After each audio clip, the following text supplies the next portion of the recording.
Good afternoon, everyone. Good afternoon. I want to thank everyone for coming out this afternoon. As we here at Christ Temple Baptist Church, also Platform Over Party, we celebrate and honor the life and legacy of Reverend Dr. Martin Luther King Jr. We know that there's so many programs going on today, so many programs happening this weekend. So we are grateful that you took some time out of your day to come out here to watch the documentary that premiered in HBO in 2018. All right, King in the Wilderness, that kind of focuses on the last 3 years of his life. For those who are historians, those who study and research and know Dr. King, we know that these were some very tumultuous years in his life. Some say that these were the 3 hardest years of his life in the movement. This documentary kind of looks at his life. And after we view the documentary, we have a very esteemed group of panelists who will be, they will go to the stage and we will have a discussion. Can Dr. King still help us? So I look forward to having that part of the discussion as well. Again, thank you so much. I see a lot of people out here. I see the school board out here. I see council members out here. I see other pastors out here, activists, teachers and scholars, and our youth who came out in big numbers, and they came out on time. I'm so grateful. Y'all were here early. Amen. Y'all were here early. So I just want to say thank you. We're going to watch the film now, and as people come in, if you can, if there's a seat that's open next to you, as people come in, just kind of point them and let them know that there's a seat available to you. All right? Use legal and nonviolent methods to gain full citizenship rights for the Negro people of our country. And that particular struggle centered on breaking down all of the barriers of legal segregation. That period was a great period of hope for me. And I'm sure for many others, many of the Negroes who had about lost hope, saw a solid decade of progress in the South. And I think we are in a new era, a new phase of the struggle, where we have moved from a struggle for decency, which characterized our struggle for 10 or 12 years, to a struggle for genuine equality. Because there are 3 evils in our nation. It's not only racism, but economic exploitation of poverty would be one, and then militarism. And I think in a sense, and in a very real sense, these 3 are tied inextricably together, and we aren't going to get rid of one without getting rid of the other. When you stood on that August day in 1963 on the steps of the Lincoln Memorial, and you said, "I had a dream," did that dream envision a war in Asia and in the ghettos of the North? No, I didn't envision that then. In 1963, to be in the March on Washington, it meant a great deal. It was a high moment, a great watershed moment. But I must confess that that dream that I had that day has at many points turned into a nightmare.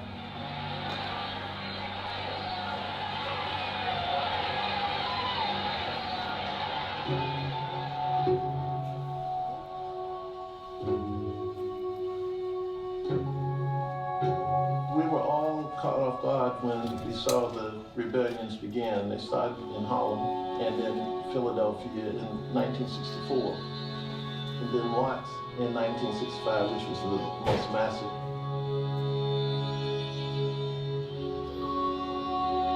Martin called me early in the morning saying that there's a riot in Watts. We've got to go to Los Angeles.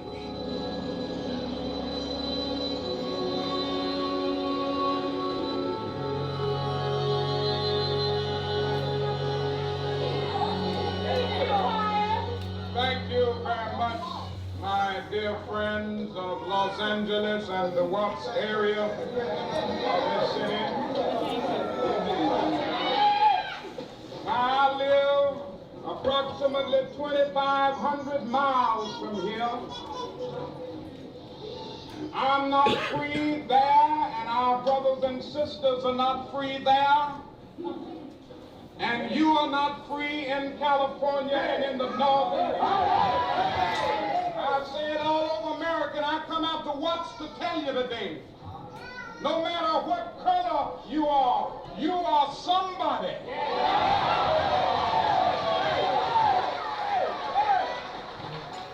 And all over the United States of America,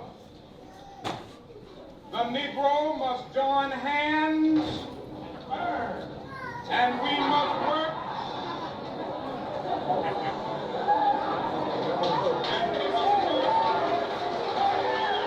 Dr. King said that the rhyme became the language of the unheard. You all know my philosophy. You all know that I believe firmly in nonviolence. Or maybe some of you don't quite agree with this. Nonviolence is more than a tactic. It is one of those immutable principles that you cannot deviate from if you're going to be able to redeem the soul of America. The issues in Watts and in the North were far more complex than black and white as they had been in the South. He was dealing with racism, but he was dealing with racism that was complicated by unemployment and unprepared migrants moving from the South to the North. And I realized we were in a different movement. What we saw it as a lot of people who were suffering from the same kind of poverty, the same kind of absence of employment opportunities and police brutality were in the urban areas, and they responded with whatever weapons they could find. The president during the riots was just depressed. About a week before, Johnson had signed the Voting Rights Act. Tells me this is the most important piece of legislation I'll pass, even more important than the '64 Civil Rights Act. He's virtually carried out of the room on shoulders. And then we start the massive rioting in Watts. So he tells me, call Dr. King. Hello? Yes, Dr. King. Yes, well, we're in a difficult situation here. How do you see it? Well, I tell you, Mr. President, I'm talking to some people in the Watts area. I'm fearful that it's something given to give a new sense of hope to people in that area, that a full-scale race war. I spent the biggest part of my life for the last 40 years on civil rights bills. All of it comes to naught if you have a situation like war in the world or a situation in Los Angeles. All of this was happening about the same time that the war in Vietnam heated up. And the president was in the midst of a very heavy burden, both with war and domestically. And I want peace as much as you do, and more so, because I'm a fellow that had to wake up this morning with 50 Marines killed. But these folks, they all got the impression, too, that you're against them in Vietnam. I've said this, Mr. President. I am concerned about peace. Dr. King made the decision in '65 that he had to be against the war. We went to meet with Ambassador Goldberg at the United Nations, and Goldberg pretty much agreed with us that the war in Vietnam was not in anybody's interest. But the press said that he had no business having an opinion about foreign affairs. He was a civil rights leader, see? And it hurt him. He said to me, he said, Vivian, you don't think I know what I'm talking about, do you? But he knew how he felt about the war. Also, I think Martin knew that he had to be a part of the North sooner or later. One must understand that the civil rights legislation that we have had over the last few years, even the voting rights bill, which came the other day, didn't do too much to improve the lot of the thousands and millions of Negroes in teeming ghettos of the North. I opposed SCLC moving north because we weren't finished in the South. We needed to continue political education, and we needed to work on building an economic base. Martin could sit there for an hour, listen to us argue about No, let's go here, let's go there, let's teach this, let's do whatever. But he would teach a lot by asking questions. That was sudden quiet would come over the room because he wanted to make people think about what they wanted. Martin could be very quiet and have all the power in the room. Martin had decided that we had to prove that nonviolence was relevant in the North. That we had to find a way to get into these northern cities before the riots occurred. And so we went north to Chicago.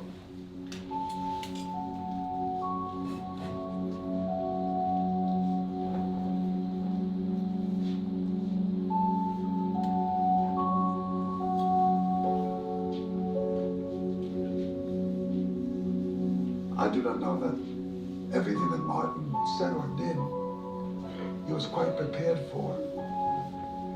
He had felt that in many ways, dealing with the South was a more predictable outcome because in the North, the racial hypocrisy was very subverted. It gave the appearance of being not like the South. The South was the center of all evil, and the North was a place of the higher experience. And Dr. King said, no, that's not the case.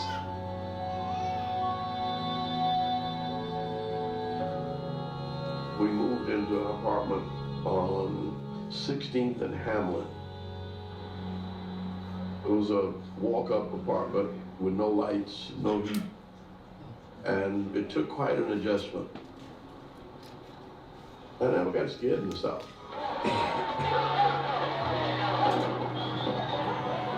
I knew the dangers. Yeah, I was prepared to get killed in the South. But I wasn't ready to, to have a junkie stick a knife in me in the middle of the night, coming into that apartment for maybe $15 or $20 that I had in my pocket. That first night was a very cold night, and I got really worried that there weren't going to be enough blankets.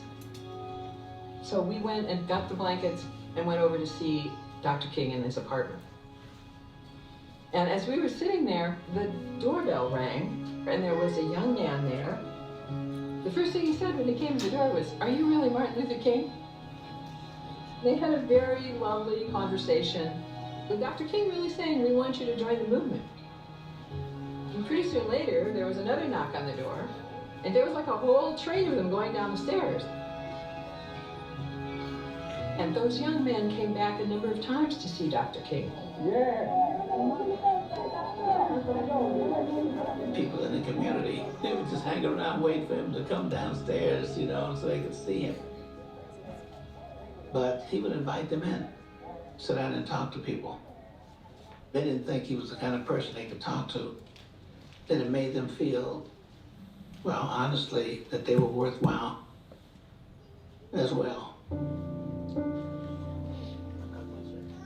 Martin understood that if you ran with folk, you could organize folk. Remember, we've spent all of our lives being hated in one form or the other. But when we see somebody who really cares for people, period, right? That person is worth knowing. The first week we moved in, the temperature dropped to about 16 degrees below zero. And people came to us to complain that they had no heat.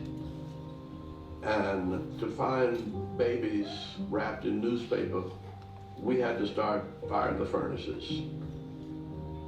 So we got all the money we could, and we got enough coal to get all of the furnaces to work.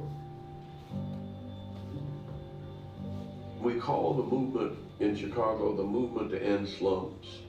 And it plunged us into several issues. One was the area of poor housing. The other was the area of quality education and also unemployment. I feel that we know more about our problem than Dr. King because we live here. What would you suggest that he do, Reverend Mitchell? I would suggest when they come down to our city, he should get the hell out of here. So first we ran into stiff black resistance. We'd never met that in Montgomery and Birmingham Assembly before. That was different.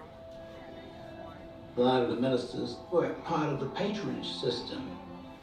Mayor Daley's patronage system was one where people's jobs were handed out based on the number of votes that they could produce. They called it the Daley machine. Martin had anxiety because, as he put it, we don't want to flunk. We don't want to fail in our projects. We met regularly with Mayor Daley, and we disagreed because we were challenging the way Chicago was structured. I think we're beginning to crystallize some of the problems and understand what we might do to begin to make some changes. Does it mean demonstrations too, possibly? Yes, it would mean demonstrations, but I think just when it would mean demonstrations, we wouldn't be able to say. At the same time, we were still being pulled back to the South, and James Meredith decided to have a march in Mississippi.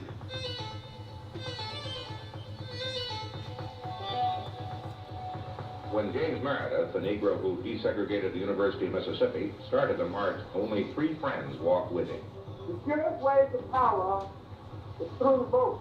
And it's for this reason that I have decided to use all of my spare time trying to encourage Negroes to register and vote. And that is the purpose of this march today. Mississippi wanted black folks to leave. They didn't want them to be there to vote. They were trying to starve them out. They were pushing people off the land, wanted them to go north, and the violence continued. James Meredith's march was a march against fear. We had seen people in Mississippi getting killed for trying to register to vote because they didn't want them to have power. So he was trying to empower African Americans to not be fearful of all the threats. If I can walk through Mississippi without harm, Meredith told reporters, other Negroes will see that they can too. At that time, me and Stokely Carmichael were officers of SNCC, the Student Nonviolent Coordinating Committee, and someone came along and told us that James Meredith had been shot. I'm in the leg, I'm in the head. Ain't nobody gonna get me in the car. The Meredith March wasn't on anybody's agenda. He didn't consult with anybody. But with the shooting of Meredith, Dr. King and civil rights leaders rallied around that. This march that we are continuing, started by James Meredith, I am convinced will have as greater impact, or probably a greater impact, than the march from Selma to Montgomery. If man can still be shot down on the highways in Mississippi, peacefully walking, that march needs to be bigger. Thank you very much, gentlemen. No more questions. Martin felt we could not ignore what was happening in Mississippi. So we had to divide what we were doing in Chicago. And so we had a Mississippi march and a Chicago movement.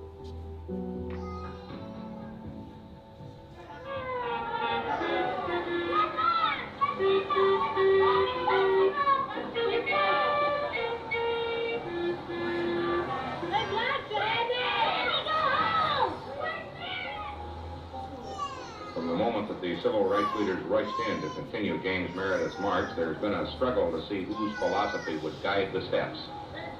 The philosophical struggle deepened as the march column moved deeper into Mississippi. The voice of Stokely Carmichael, young leader of the Student Nonviolent Coordinating Committee, spoke louder and louder. At Greenwood, he sounded the march's new rallying call. It's time to stand up and take over. We want black power. We want black power. We want black power. We want black power. In SNCC, we saw a changing movement tactically. Our focus was on empowering communities, not only politically, but in terms of culture and identity. What do you want? That's what we gonna get. What they were basically saying is that black people needed to appreciate black. And it wasn't a color, it was a culture. Now, when I was growing up, to call a person of color black was considered derogatory. Those were fighting words. But there was a term that was used as well during that period, white power. Stokely Carmichael gets control of the Student Nonviolent Coordinating Committee, and he purges the organization of all white people. He said, you go back and work in your community. We want to have total control. The ripples throughout the movement. I will never forget Dr. King's face when Black Power first began to emerge. He looked like the most stricken man. We must never forget, there are some white people in the United States just as determined to see us free as we are to be free ourselves. We were taught that there were good people and bad people, and we never viewed this as black against white. We're taught that racism was a sickness, and you don't get mad with sick people. They just don't know any better. They've been taught that they are better than you. What do you mean when you shout black power to these people back here? I mean that they are oppressed because they are black, and their rallying cry must be black power, so that they can use that to ensure justice for themselves. Martin's very uncomfortable, but he knows that he has to be there to support the courage of Stokely Carmichael without supporting the message or the form of the message. Dr. King was not opposed to power, but to elevate so-called black power over white power would bring that which he was seeking to build, the coalition among white and black people. I feel that while believing firmly that power is necessary, that it would be difficult for me to use the phrase black power because of the connotative meaning that it has for many people and the feeling that this may represent a desire to rise from a position of disadvantage to one of advantage, thereby subverting justice. On the other hand, some of the people on the march were intimidated by the whole effort of black power. They must ask themselves why they are afraid of the word black and why they're afraid of the phrase black power. As long as we were talking about nonviolence and all that kind of thing, everybody felt comfortable. Do you think you're really afraid of it, or just feel that it's not a good thing? Anytime when we talk about black people having power, the assumption is that black people want to be violent against white people. Mr. Carmichael, are you as committed to the nonviolent approach as Dr. King is? No, I'm not. Why aren't you? Well, I just don't see it as a way of life. I never have. I grew up in the slums of New York, and I learned there that the only way that one survived was to use his fist. I realized when Stokely became the chairman of SNCC, he had a different approach. And for me, it's always been a tactic and never a way of life. He believed in self-defense. Did you comment on that, Dr. King? the Negro has an opportunity to inject morality into the veins of our civilization, and for this reason I will continue to preach nonviolence. I will continue. Martin was an amazingly tolerant, understanding father figure for all of us. He understood Stokely's frustrations, and he never took it personally. I think Dr. King never forgot that we were all on the same side. He didn't have any enemies. What I remember was the listening, the patience. He was always there. To say I don't go there, I don't want to really understand why you go there. But that was the first real breach in the nonviolence commitment that many of us had grown to accept. I'm sick and tired of violence. I'm tired of shooting. I'm tired of hate. I'm tired of selfishness. I'm tired of evil. I'm not going to use violence, no matter who says it. I had not, before meeting Dr. King, ever taken the option of violence off the table. We are a minority living in the belly of the beast. When Dr. King stepped in, he methodically would look at violence and challenge those who would seek the gun as the solution. Because morally, You cannot defeat the enemy by becoming the enemy. But Stokely really believed that in the long run, the gun was going to have to be the answer. And we beg the president, we beg the federal government, that's all we've been doing. I accuse Stokely of being just an angry, frustrated young man. It's time we stand up and take over. Every courthouse in Mississippi ought to be burned down tomorrow to get rid of the dirt. Anger eats away at your own soul, and it hurts you. Everybody has a right to be angry. Everybody has a right to be frustrated. But if you give in to your anger and your frustrations, you're gonna lose.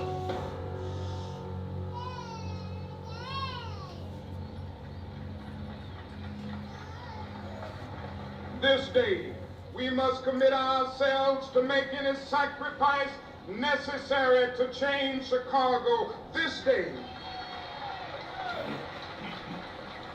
That summer of '66 did feel like a very turbulent time.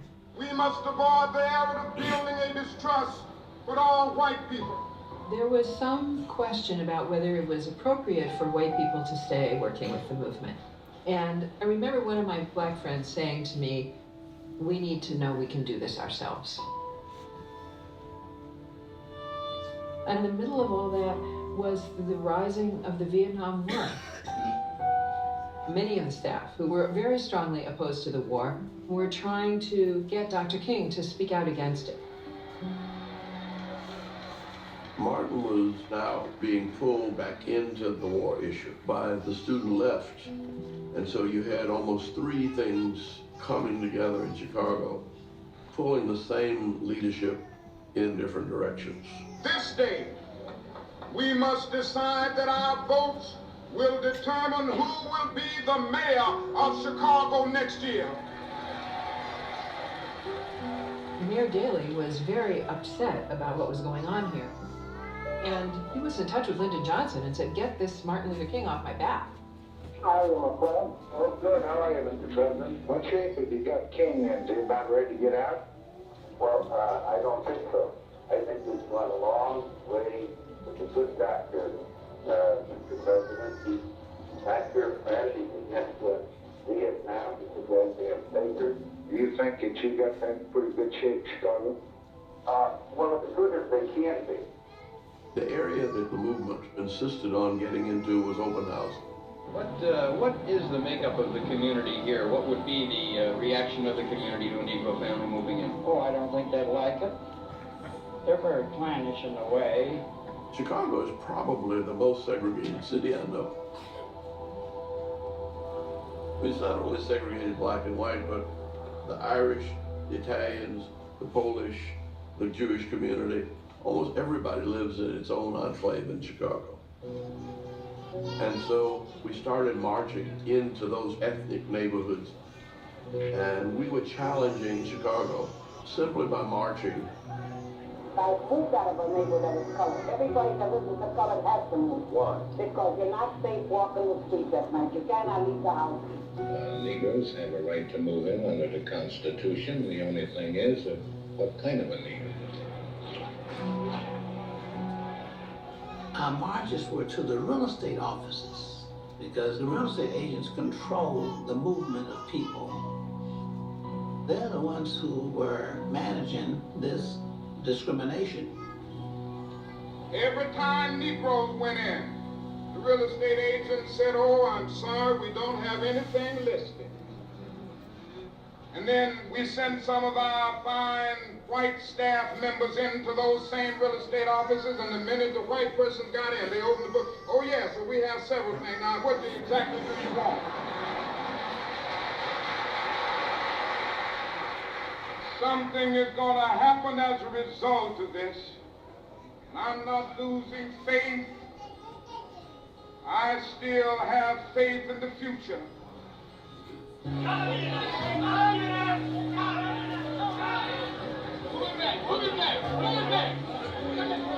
I remember marching through Grange Park. And the difference in the South, you had maybe a couple hundred at most of the riffraff, the Klan. But in Chicago, it was 10,000. I mean, everybody came out.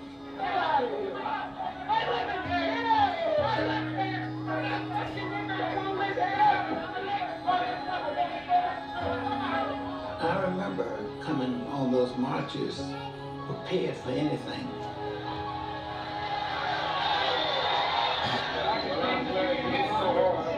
So many times I'm immune to it. But it was well beyond what we anticipated.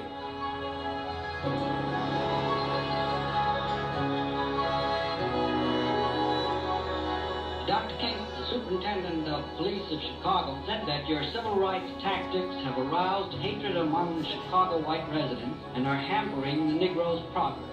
There is no doubt about the fact that there are many latent hostilities existing within certain white groups in the North. And these latent hostilities have come out in the open, and I don't think you can blame the civil rights movement for that. Certainly no one would blame a physician for using his instruments and his know-how to reveal to the patient that he has cancer. Now, we have only revealed in Chicago that there is a blatant social hate-filled cancer. And what we are trying to get rid of is hate. Nonviolence has the power to pull the worst fever out of them and show our moral strength. They're the stick we had to bow. I remember this one young lady came up to Dr. King, just spitting in his face, calling him all kinds of names. And he said, you know, you're much too beautiful to be so mean. Why don't you go home and act like adult people? And when we came back through there, she came out of the crowd again and went up to him and said, I'm sorry. I never should have been so rude. The nonviolent approach is radical. Radical enough to believe that under the worst conditions, there's hope. It's radical enough to believe that people who display some of the most insensitive kind of attitudes can be changed. The ultimate goal is to win your opponents over. So you had to psychologically disarm them. You confront your opponent, and you look your opponent in the eye so they will not see you as a target, but as a human being. So you are forcing your humanity on them.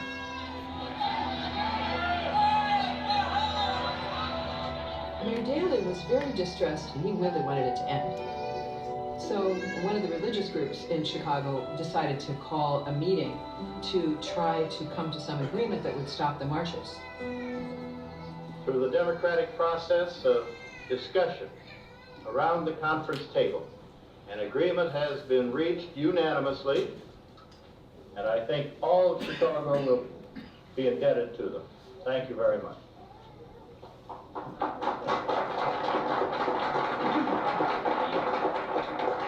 Hold it 1 second. Just hold it. Dr. King, one of the most significant programs ever conceived to make open housing a reality in a metropolitan area was agreed upon here today at the table of reconciliation. Therefore, the Chicago Freedom Movement hereby agrees to halt neighborhood marches and demonstrations in Chicago on the issue of open housing, so long as these pledged programs are being carried out. Dr. King, you say you're satisfied, but you don't sound too happy about what's happened in there.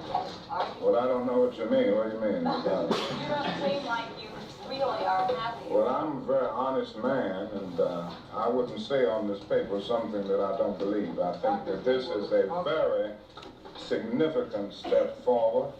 I'm not happy about the total problem that we face in the United States of America. I always have to look at the ultimate And in terms of the ultimate, we are still a long, long way from our goal. The staff was really disappointed.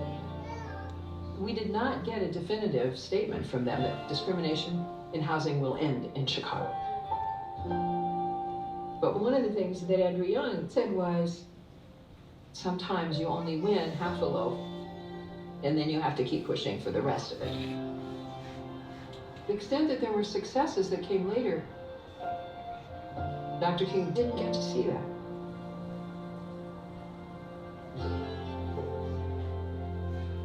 Up to the moment of his death, I think that Dr. King referred to the experiences in Chicago more regularly than almost any other experience. I think Chicago was a huge awakening for him. He saw that the movement now was reflective more of the truth of what America was about than just what we had experienced in the South. Martin said to me, Clarence, I've seen some hate-filled eyes and mouths in Mississippi and Alabama. He said, but the hate I saw in Illinois was equal or greatest to any of the hate I seen in Mississippi. And it was really shaking. When we left Chicago, I remember his vows for conscience.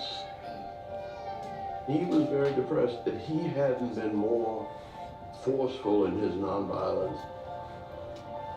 I will continue to work against violence and riots with all my might, and it is just as important to work passionately and unrelentingly to get rid of the conditions that bring violence into being. Do I sense that it is your feeling that the civil rights movement, as a movement, has entered a sort of a different stage? I said, wait a minute. You're doing better than anybody else is doing. There's no reason for you to feel guilty, but he always felt he was not doing enough. It was easier to integrate public facilities. It was easier to gain the right to vote because it didn't cost the nation anything. And the fact is that we're dealing with issues now that will call for something of a restructuring of the architecture of American society. It's going to cost the nation something. As much as he did, he always blamed himself for not doing enough. He was a kind of workaholic where he was never content. He was driven by a kind of a need for perfection. And he was always feeling that he wasn't doing his best. I think because of his feeling that somehow he wasn't good enough to be the leader. Those were periods when he was really just physically exhausted.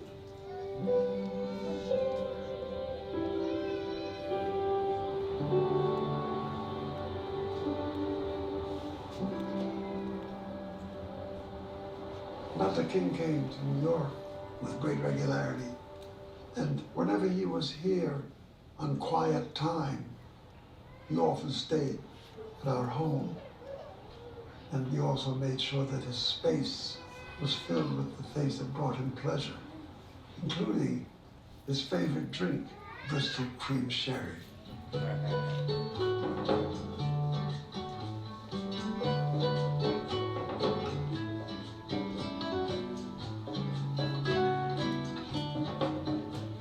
I think one of the things that attracted him to my environment was that here I was, a very prominent Black American.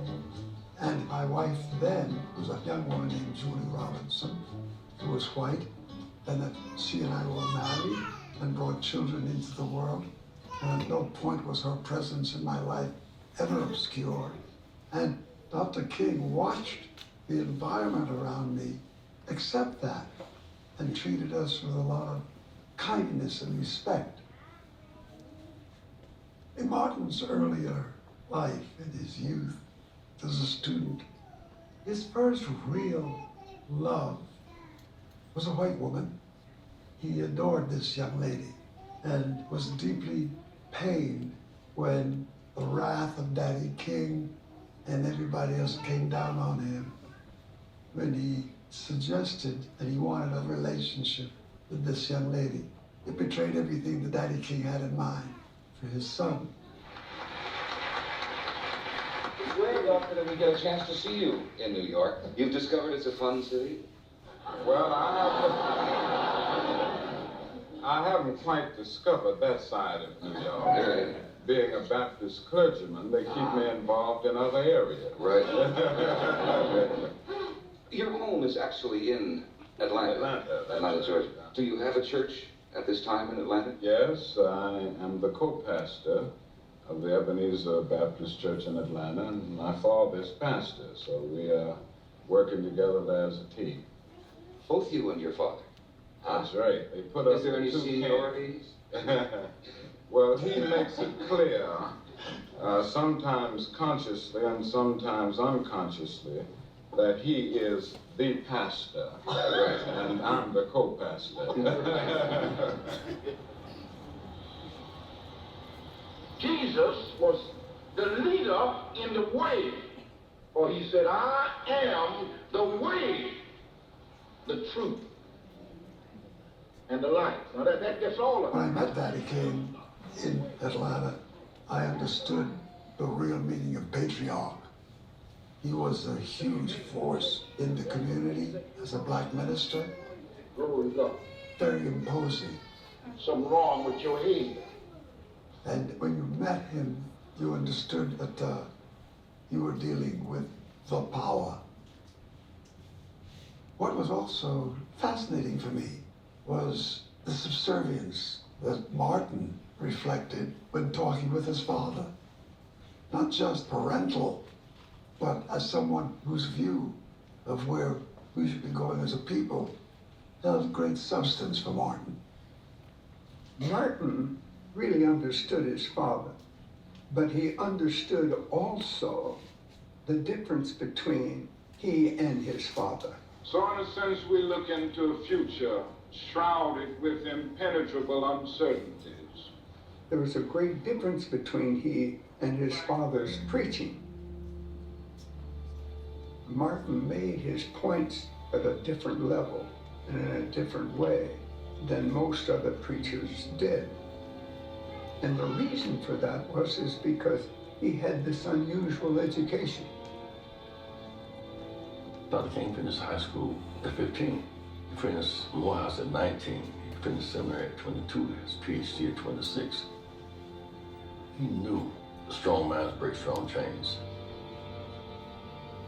I think his faith in the teachings that he had studied, his constant reference to Thoreau, and I never knew these guys, never heard of these people, till Martin came in one day, and in the midst of some rather casual moment, he would evoke what Nietzsche said and what Thoreau, and I'm sitting there saying, well, who is Nietzsche? Daddy King used to say, just get in there and talk the gospel. Stop all with this college stuff and all these highfalutin people you keep evoking. People don't know who they are.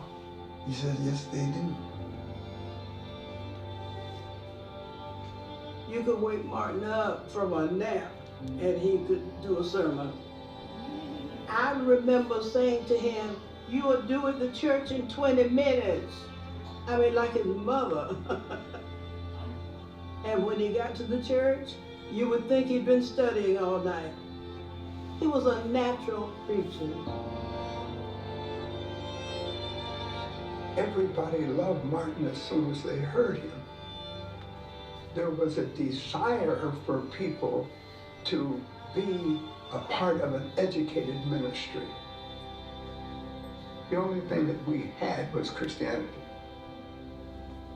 The only thing that white America allowed us to have was our churches.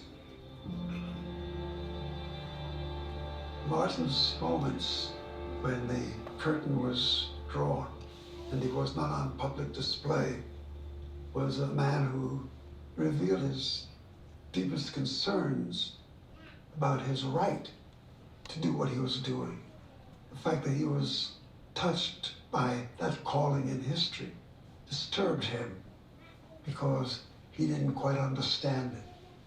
He referred everything to divine intervention, to divine power. It's what God has called on me to do.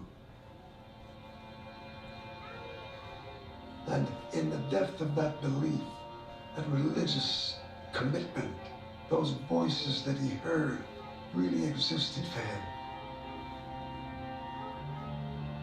Daddy King, I don't think, was fully approving of where the movement was going. He saw nothing but chaos.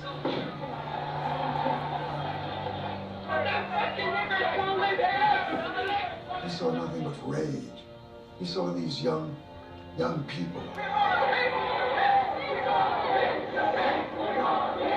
with the birth of SNCC and the kinds of passion that poured forth from these young people, many of whom were not much younger than his son.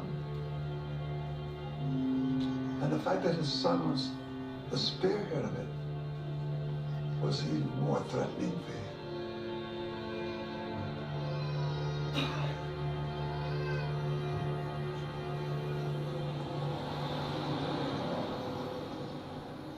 Dr. King asked me and Stokely to come over and have dinner at his house, that he just wanted to talk. And so we went over to his house. He wanted to understand where Black Power came from. He wanted to know everything we were thinking, where we were going with it. The discussion was about 3 hours long. And then what we wanted to know was, as the moral icon of the movement, when was he going to make a statement against the war in Vietnam?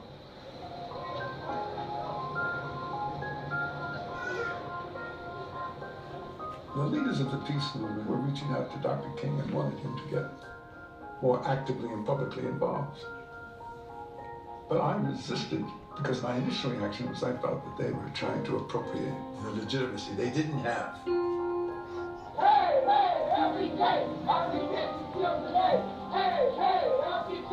Politically, we had to be very cautious about whether or not we wanted to publicly criticize what could be described as having been the greatest president for civil rights since Abraham Lincoln.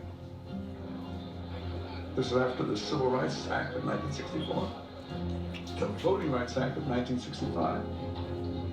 And here we're going to publicly excoriate and criticize the man without whose leadership none of this would have been possible. The anti-war movement was a new constituency for us. There was a spiritual connectivity that we were comfortable with, and we understood their positions.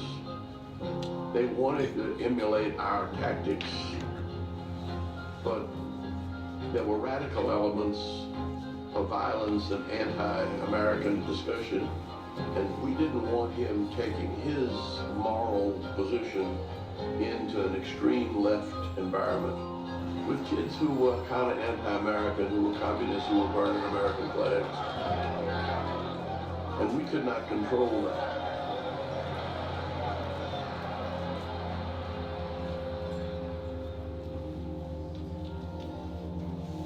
Johnson was worried because communists on the other side on the war. And over the years, the FBI was constantly investigating King and citing one or two of his associates who they said were communists.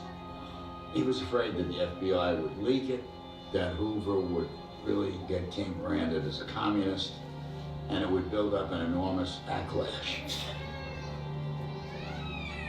For a long period of time, every conversation was wiretapped secretly by the FBI. And the contents of the conversations written down, transcribed verbatim, and put in files marked top secret. And the top agent of the FBI said that Martin Luther King Jr. is the most dangerous and most powerful Negro in America. In 1964, they were bugging Dr. King, and they also picked up his sexual activity. Hoover would send these memos out. The memos would be all about King's life. I mean, they were obviously designed to destroy this guy. I think J. Edgar Hoover hated, despised Dr. King. Hoover just was one of these people with an immense amount of power who abused that power. He used information improperly. He was singularly arrogant about his position. And underlying it had this feeling of superiority to people of color. And I said they should take that son of a bitch's name off the building. Because he was the antithesis of what you want in a democracy.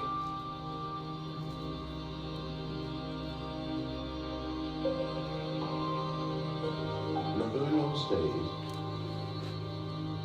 we assumed that we all were in wiretapped or spied on.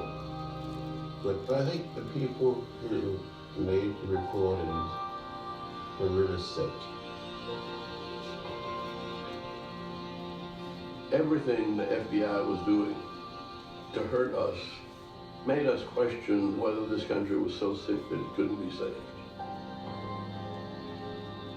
We were never running a program of personal piety. We were running a program of social and political and economic justice. And it's while we are yet sinners that Christ died for us. And it's one of the things that makes it possible for us to understand the difficulties and weaknesses in other people, is that we're aware of them in ourselves. I think it's very important for us to see that you can go on doing the good works and have slipped and fallen, you know, or gotten drunk or womanized or whatever. But since we have no idea how his struggle felt, we don't have any room to criticize it. Martin Luther King Jr. was a human being and he was imperfect. He was conflicted by traveling so much and may not have felt that he was being the best father or husband that he could be. But his love for his family was unchallengeable. When I met Martin, I had, unfortunately, a stereotype impression of a minister. Piety is good, but I think there's a kind of false piety, you know, which I don't like.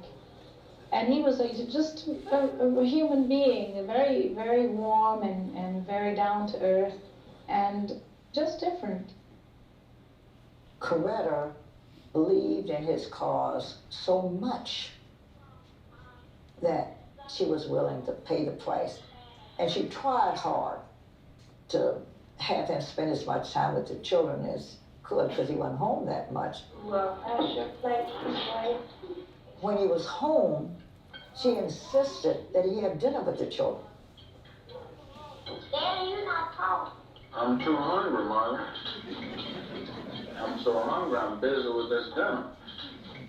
I guess this was one of the most frustrating aspects of my life. The great demands that come as a result of my involvement in struggle for justice and peace, it's just impossible to carry out the responsibilities of a father and husband when you have these kinds of demands. But fortunately, I have a most understanding wife. This leads me to ask you, did you educate Mrs. King to become equal to you in terms of sharing this burden, or did you research her before your marriage to see that she had the potential for this? I wish I could say, to satisfy my masculine ego, that I led her down this path, but I must say we went down together because she was as actively involved and concerned when we met as she is now. Mrs. King, are you taking part in this demonstration as an individual or as a wife? Well, I'm taking part as an individual and a wife. I'm both. Martin Luther King wrestled with coming out publicly, taking a stand against the war in Vietnam. But Mrs. King was involved in the anti-war movement long before. So she had a lot of influence on Martin Luther King. Come to that conclusion. I come to express my own personal witness of the cause of peace. And in the civil rights struggle, if we win all of the rights and privileges that we are fighting for and have no world in which to exercise these, then there is really no need for our efforts. I decided that I would leave it to my wife to take the stands and make the meetings on the peace issue. But I came to the conclusion that I could no longer be a silent onlooker, but that in some real way I had to be an involved and concerned participant. Andy Young called me.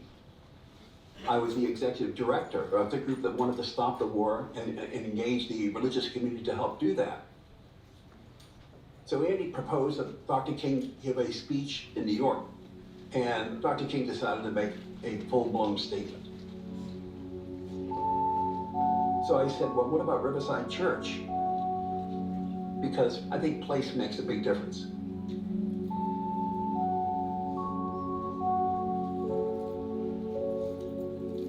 When he came to the Vietnamese speech, he struggled with it. And I remember very much because he wrote a big part of it in our home. I have on my wall in the hallway a copy of his writings and the notes that he made.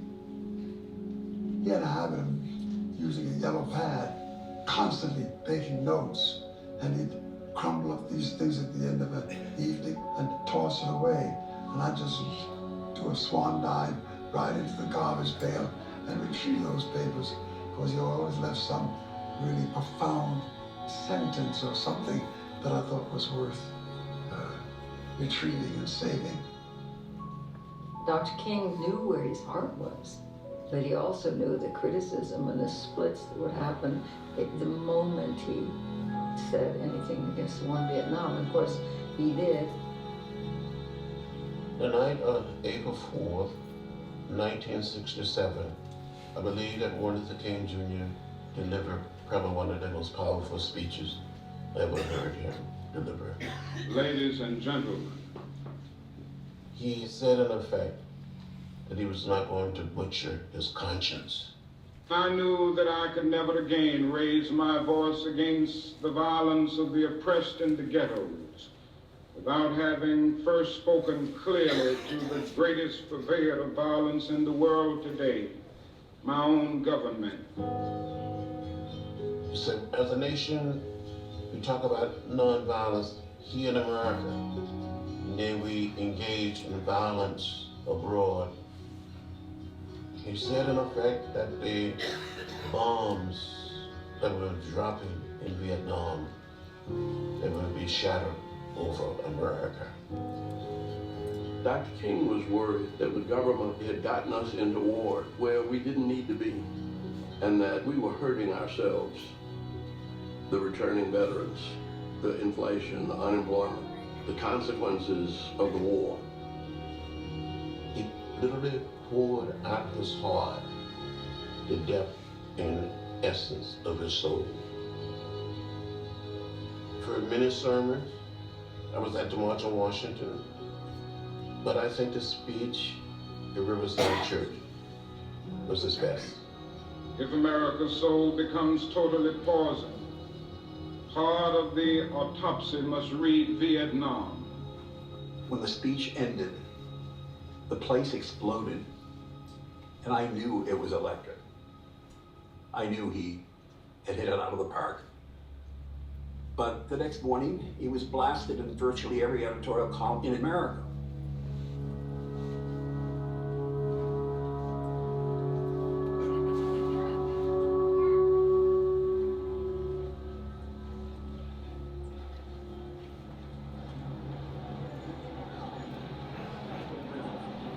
Some of us didn't want him to be that hard in the speech, but he said, I'm trapped by my own, beliefs. And I think that that was one of the things that J. Edgar Hoover used to try to turn the government completely against him. Dr. King took on our government in wartime. He was taking on angry people and misguided people in wartime.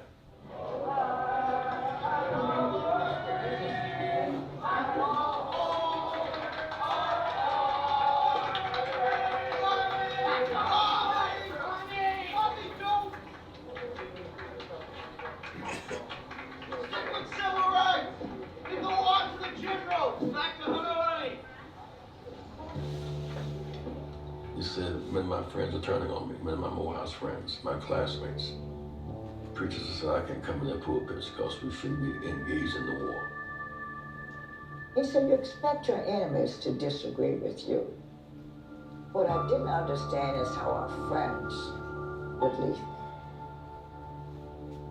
They stopped giving. They stopped calling. They stopped caring. And he was devastated.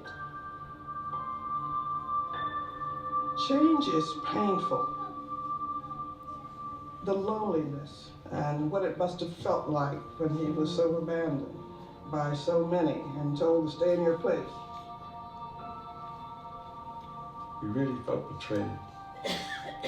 And he said over and over, they don't know me. They applauded me. I told Negroes to be nonviolent. These same people are damning me when I say you ought to be nonviolent toward the brown children in Vietnam. The way all of America turned on him when he stepped into the Vietnam drama was perhaps the single most challenging moment for Martin.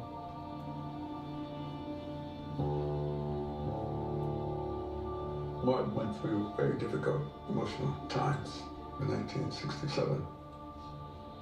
He had a doctor in New York, and I remember sitting with Dr. Logan, and he generally felt that the state of Martin's emotional health was such that he maybe should seek some kind of third-party independent psychiatric counseling. And I looked at Dr. Logan, and I said, that's not going to happen. I was very blunt, and I said, if not within 24 hours, within 24 days, the FBI would find out, and everything that Martin King said to that psychiatrist would be immediately the FBI files. They can't take that chance.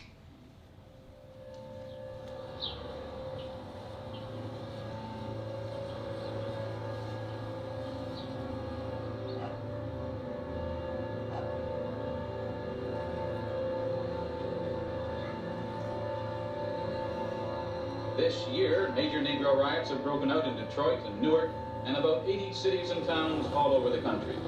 Already it's become the worst crisis in the country since the Civil War.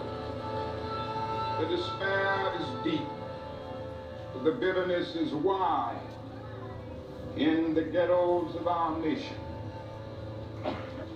I will continue to raise my voice with all of my might against riots, because I know that black rioting can mean black suicide.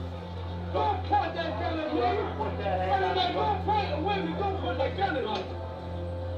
What must be said is that our nation's summers of riots are caused by our nation's winters of delay.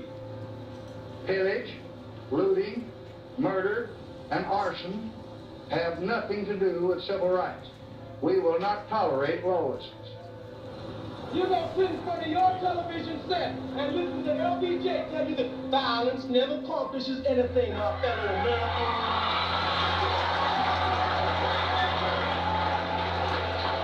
But you see, the real problem with violence is that we have never been violent. We have been too nonviolent. I've decided to stick with love. And so I'm not gonna give you a motto Preach a philosophy, burn, baby, burn. I'm gonna say, build, baby, build. Organize, baby, organize.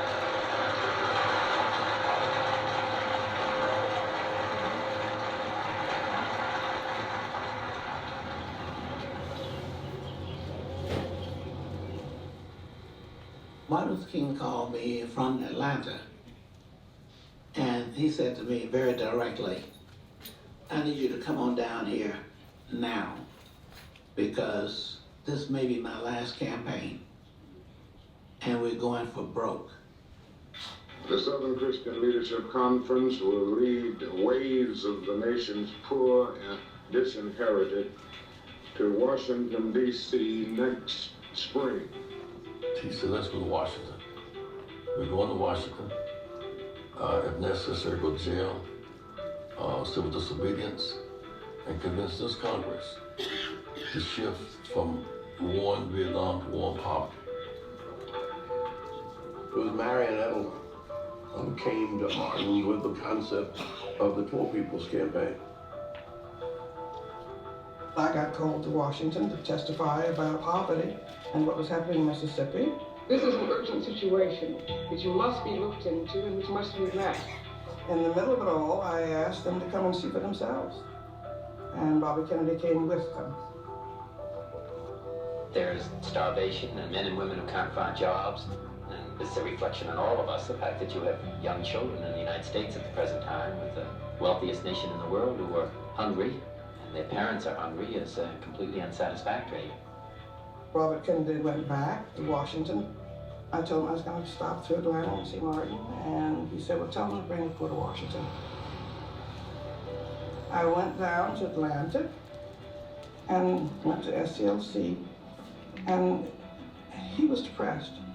He was sitting in his office by himself. And I told him what Robert Kennedy said, he ought to bring the poor to Washington. And he lit up. He just lit up. I think he was realizing that he was running out of gas. And the attacks and the criticisms on him were getting more and more vicious. But he was really aware of the fact that we had not hardly raised the issue of poverty.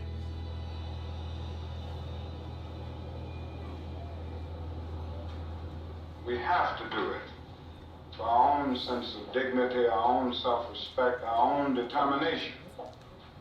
But we can't do it if we don't give our all to it. Martin Luther King embraced the idea of the Poor People's Campaign, and he wanted to move ahead with it. But initially, he did not have the support of his executive staff. People felt already committed to what they were working on at that time. From our perspective as organizers, He was the pilot of the plane, but we were the ground crew. Without the ground crew, the plane could not leave the ground. given the realities of Martin Luther King went on a fast to reunite people and get them to think collectively how they could participate. As we go into these communities, And they finally started coming aboard. we must remember that we are the custodians of a philosophy. But he talked about this frustration. His staff was for all concerned. They said, you know, we haven't seen him laugh in a long time. Now, I don't know whether we're going to win or lose or draw or what we're going to bring back on, but I'm not going to sit by and... So they called me and told me, think of something to do to make him laugh. And this was January 15th, which was his birthday, which ended up being his last birthday. Now, some folks celebrate Abraham Lincoln, but we're going to celebrate Martin Luther King's Day today. Don't let him out of here. Happy birthday to you. Happy birthday to you. Happy birthday, Dr. King. Happy birthday to you. We know that you really don't need much, but we thought that some things you ought to have. So we searched around and knowing what's coming up for you, we thought you'd be strung out on a shoestring, so when you go to jail, there's some shoestring potatoes. And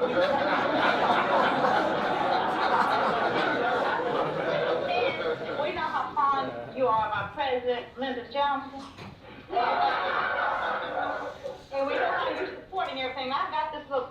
I want this back because it's not. And let me read it. It says, we are cooperating with Lyndon Johnson's war on poverty. Drop coins and bills in the cup. And this is just a gift for me, a real one.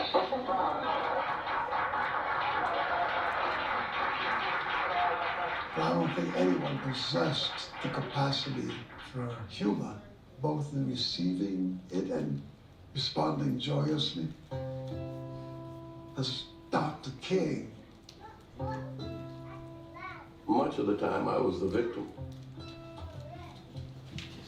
If he felt somebody was sensitive, he wouldn't pick on. But he would take something that somebody else said or did and blame it on me. He had a good way of imitating people. He would imitate Andy, or he would say, now Andy, if you do something foolish and you go out there and get assassinated, he said, I promise, I'm gonna preach the best funeral for you. And then he would start preaching your funeral. And he would do a very sadistic caricature of all of your faults and foibles and things that you would never want said about you in public.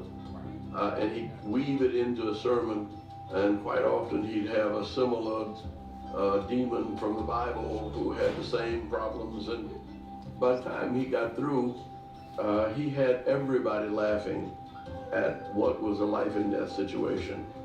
Mostly his life.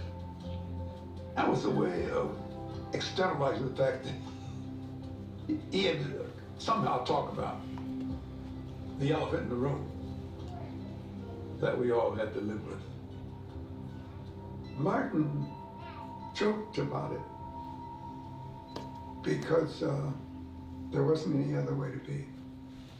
Dr. King, do you fear for your life? Not really. I face the fact that something can happen to my life. Ultimately, it isn't so important how long you live. The important thing is how well you live.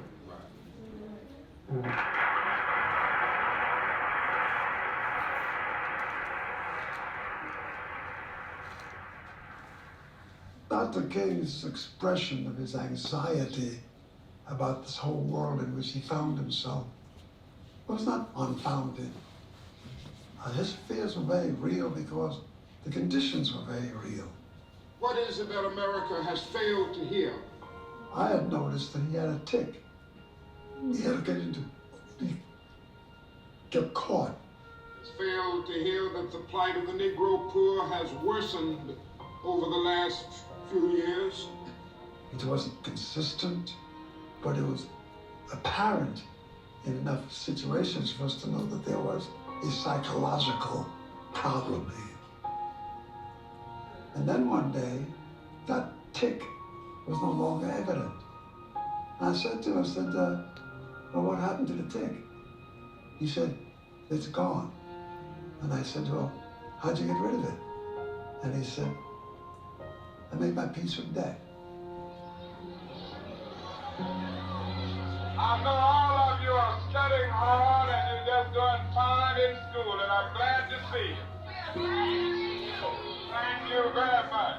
I think he always knew that each and everything he did could be the last thing that he did. And he used to say that if you're really going to be free, you have to overcome the love of wealth and the fear of death. You all just took off from school, huh? He was prepared to die, but he was also determined that his death and his life would have meaning. And I think that's what he was wrestling with Vietnam and Chicago. Tell Jose around to rush off. And the Poor People's Campaign. Where we stopping? Where we stopping? Where we stopping? Where we stopping?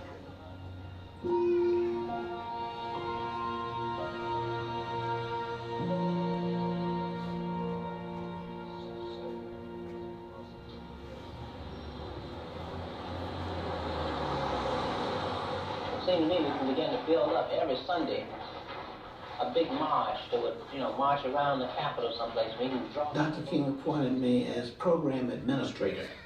By the time we get to the 7th March, it could really be massive for those people who... And usually our campaign was related to discrimination and racism. So we were talking about, black people for the most part. But I said, well, there are Chicanos who are poor. You want them to be in, he said, yes, we want them to be involved. I said, okay.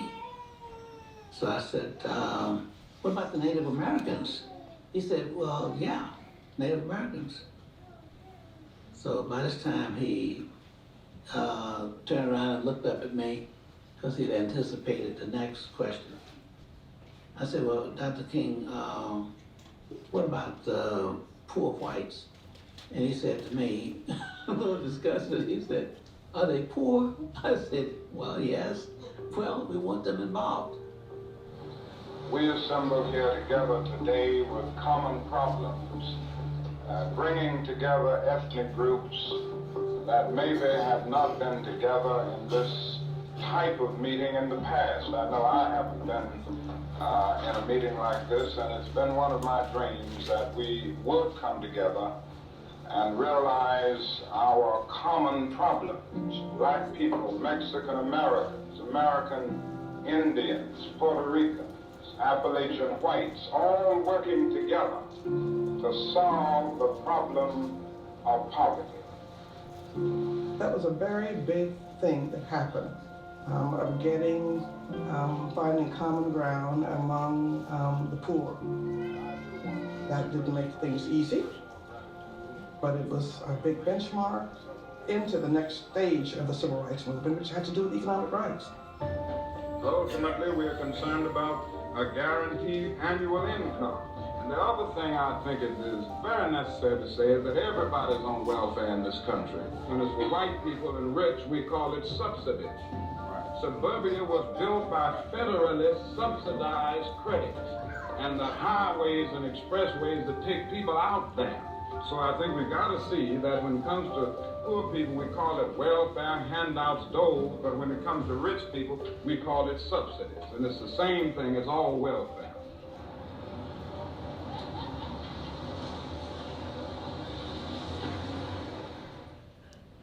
We were in a staff meeting, and Martin Luther King got this call from Memphis. On February 12th, 1,300 workers in the city sanitation department went on strike. And what began as a union matter soon became a civil rights cause. The sanitation workers were striking because the wage was so low. And they were concerned about safety. So they were trying to get some support and protection.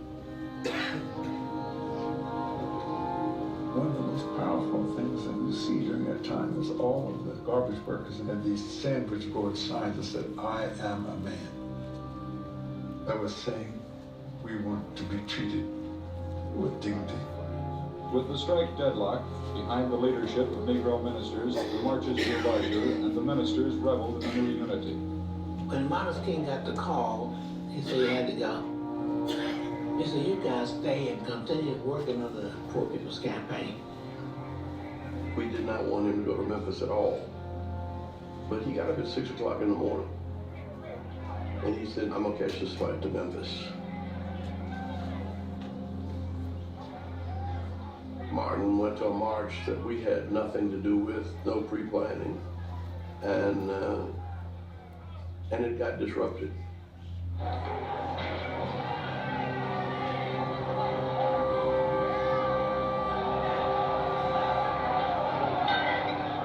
There were some young men outside of the garbage workers who took the wooden sticks that had held some of the I am a man signs together and used them to smash windows.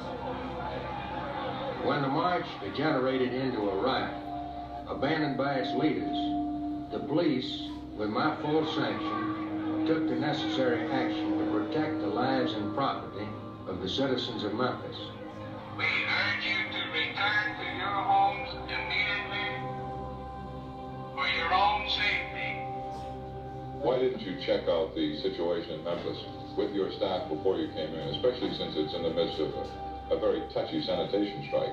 Well, I would be honest enough to say that I was completely caught with a miscalculation. What steps have you taken to avert new violence in Memphis? Well, we're going to take those steps, and we're not going to stop here. We are going to have in Memphis a massive non-violent demonstration, and we're going to do it in the next few days. And we're going to take the steps that we've taken in every other situation. We're going to take the steps of uniting this community. Non-violence can be as contagious as violence.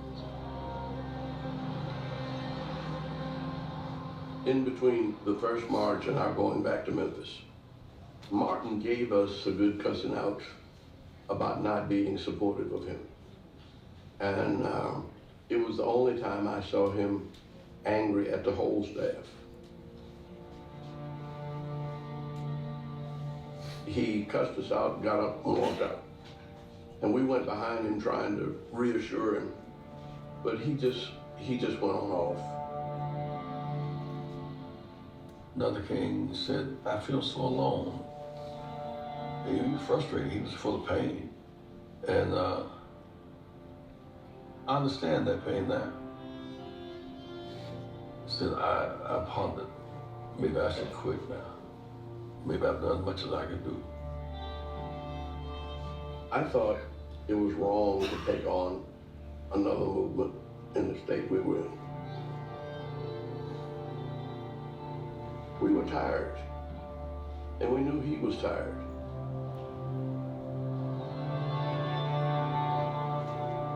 The thing I think he had dreamed about from childhood was to be able to pastor a church like Riverside Church. And they actually offered him the job as interim pastor. All of us said, look, you're entitled to a sabbatical. You've been at this for 12 years nonstop. He wouldn't even consider it. He used to say, some of us are not going to live to be 50, so you better live good right now. It was almost as though he saw death as an escape, and that he could not escape the way we wanted him to escape.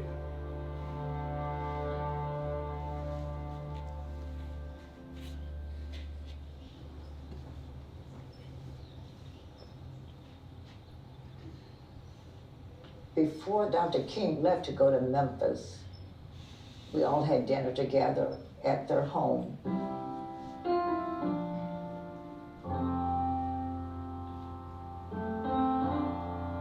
His mother was there, and we all had a wonderful, wonderful afternoon, playing the piano, singing church songs, telling jokes. He said to me, you know what, I bet you don't really know that I'm a good singer.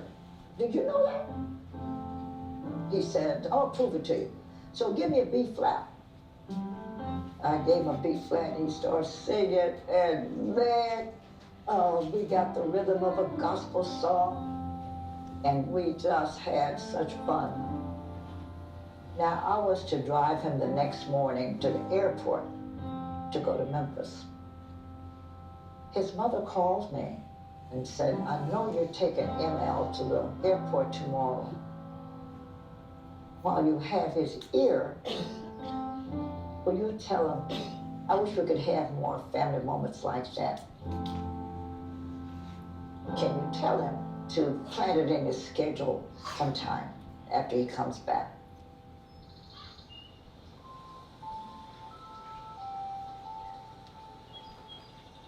After the march that broke out in violence, we all went to Memphis for two reasons: to support the sanitation workers' march so it would be nonviolent, but also to continue our discussion of the Poor People's Campaign. That night, there was a mass meeting at Mason Temple Church, and Martin Luther King was scheduled to go and speak, but it was pouring down raining. Dr. King is sitting in the room most of the day. He said, I have a headache, I don't feel like going. But Jen said, will you go? So we went up there and we walked in the door. Church was about 3/4 full and people cheering. You could sense they were expecting it. Martin Luther King is already in his pajamas in bed. And we were working on a press statement for Washington, D.C. We went down the side of the church and called him on the pay telephone. So Martin, come just for a few minutes. You don't have to stay long. Say that it is so ready for you. I could only hear one side of the call, but Martin Luther King said, now are you telling me that you want me to get up out of my bed and take off my pajamas and get dressed and come out in the pouring down rain, okay, to speak at this meeting? So obviously the answer on the other side said yes. The Moses of 1968, Martin Luther King.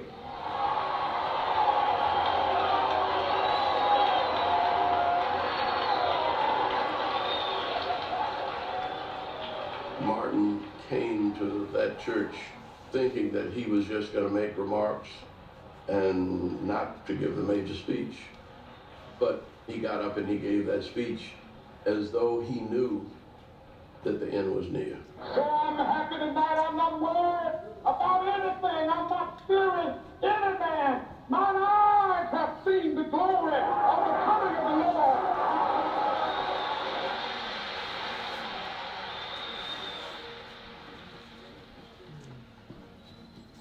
The next morning, we were working on the press statement for the Poor People's Campaign.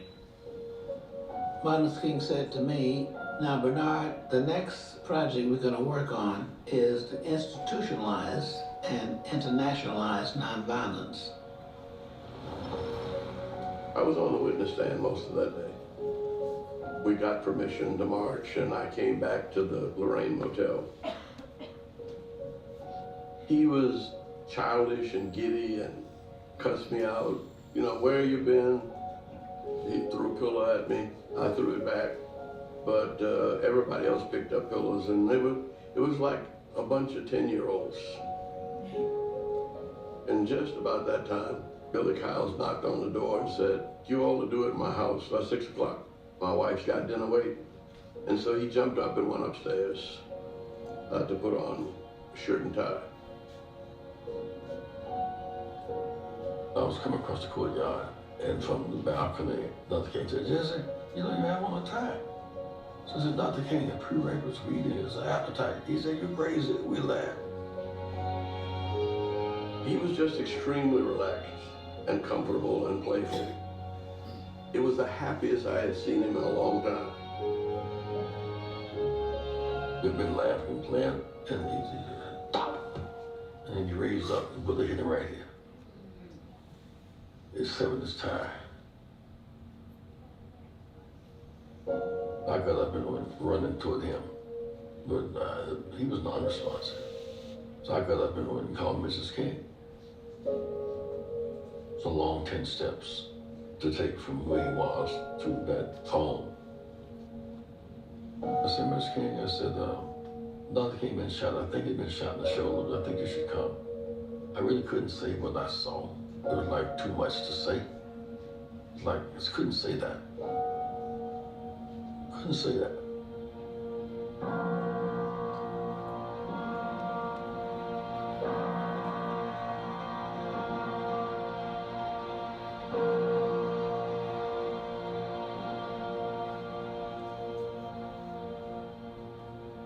What Dr. Martin Luther King called his beautiful dream, expressed so dramatically during the 1963 March on Washington, was shattered tonight in Memphis, Tennessee by an assassin's bullet. In Memphis and in New York, in Boston, Raleigh, North Carolina, there are reports of looting and other angry reactions to the killing of Dr. King.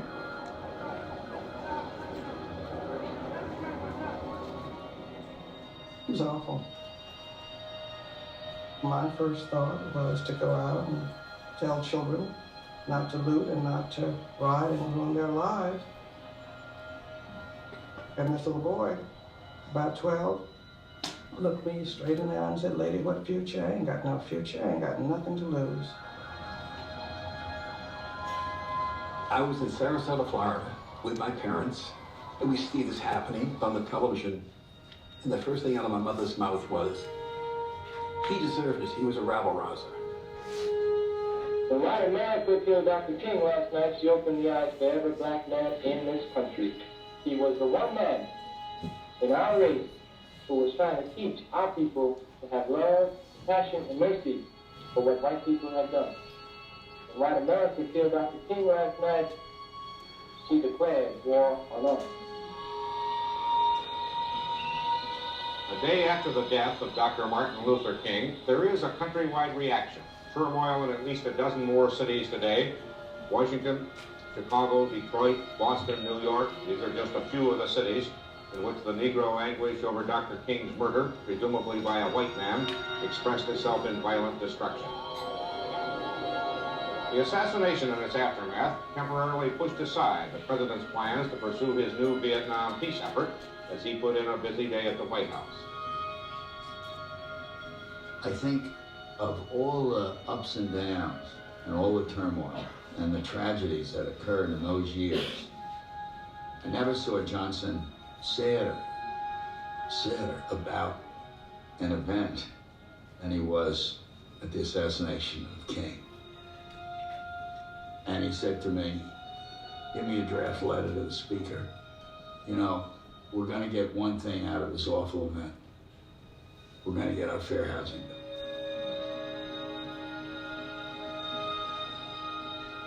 As part of the National Day of Mourning tomorrow, hundreds of communities across the nation have planned memorial services and peaceful marches in tribute to Dr. King. It is in this way, despite the ugly rioting and looting in many cities, that thousands of Americans have planned to express their grief, quietly and with dignity. Nowhere was this more evident than in Atlanta, Georgia. Before the funeral, Dr. King's body was to lie in state at Spelman College. A security officer at Spelman called Mrs. King and said, "There must be thousands here. What must we do?" Then I said, "Mrs. King, the public will wait. You need to see him first." So we dashed over to the campus.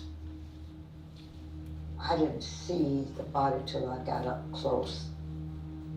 I nearly died.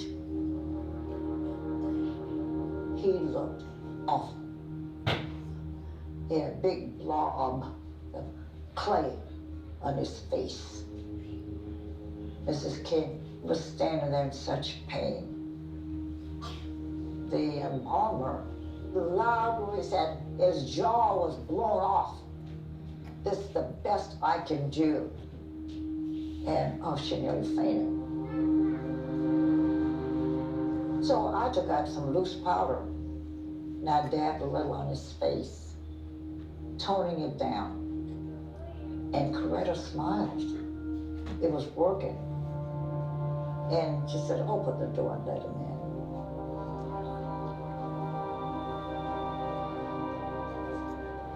Martin Luther King chose the best person possible as a wife. And her stamina gave the country and the world relief because everybody was just crashing over this man's untimely death. A man who lived for and died for goodness now ends up like this. I would have preferred to be alone at this time with my children.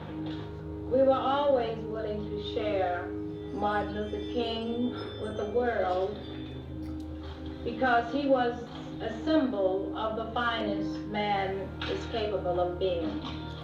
Yet to us, he was a father and a husband.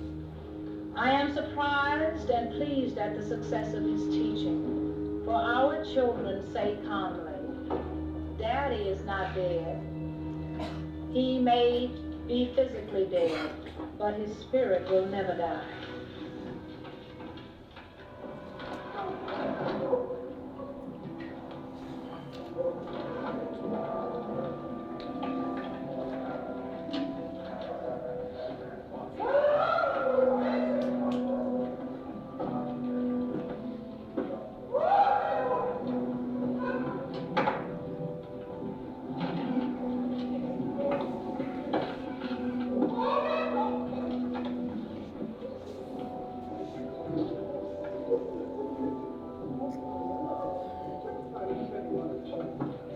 through their tears, Mama King said to me, I want you to know that when the tension of the moment, tapers a little bit, I can tell you fully how much I appreciate what you did.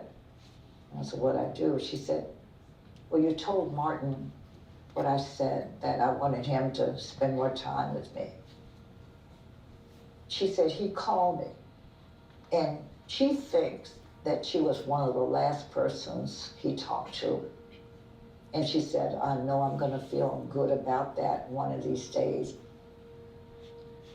I got a call that Mrs. Kennedy would like very much to pay her respects to Mrs. King. It was the day of the funeral. And Mrs. Kennedy walks over to Mrs. King. The now two widows embrace and they hold one another.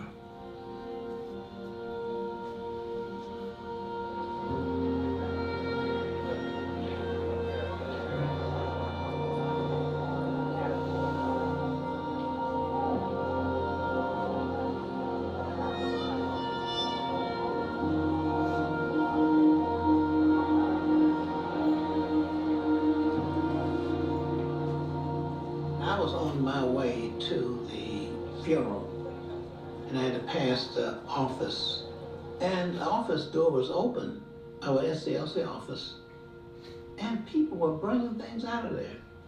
We gather here this morning in one of the darkest hours for Martin Luther King, sent forth as a Moses in the wilderness of this sick nation of ours.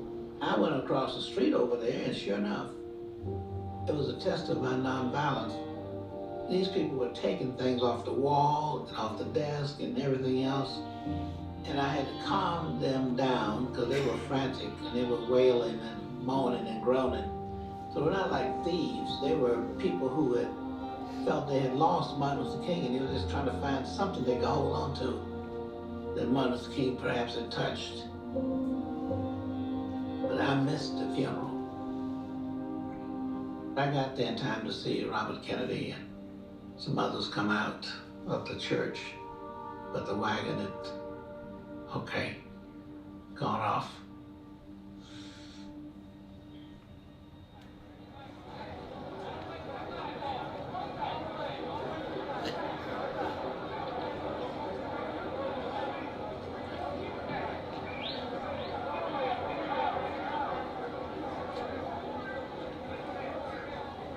There's been a lot of historical tragedies that give us time to reflect on much that has been lost to us in the cruelty of the issues of race. None more profoundly robbed me of an important part of what I thought my life would be than when Martin was murdered. His death was not just a great loss historically, but in a deep personal sense, I lost a friend. The cemetery is too small for his spirit. The grave is too narrow for his soul. We commend his legacy of courage and love for ourselves, our children, and our children's children. We commend his life to the universe.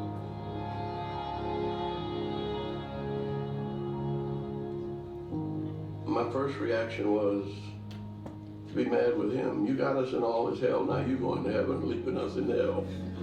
Why don't you take us with you? But I was panicked to know how we followed. And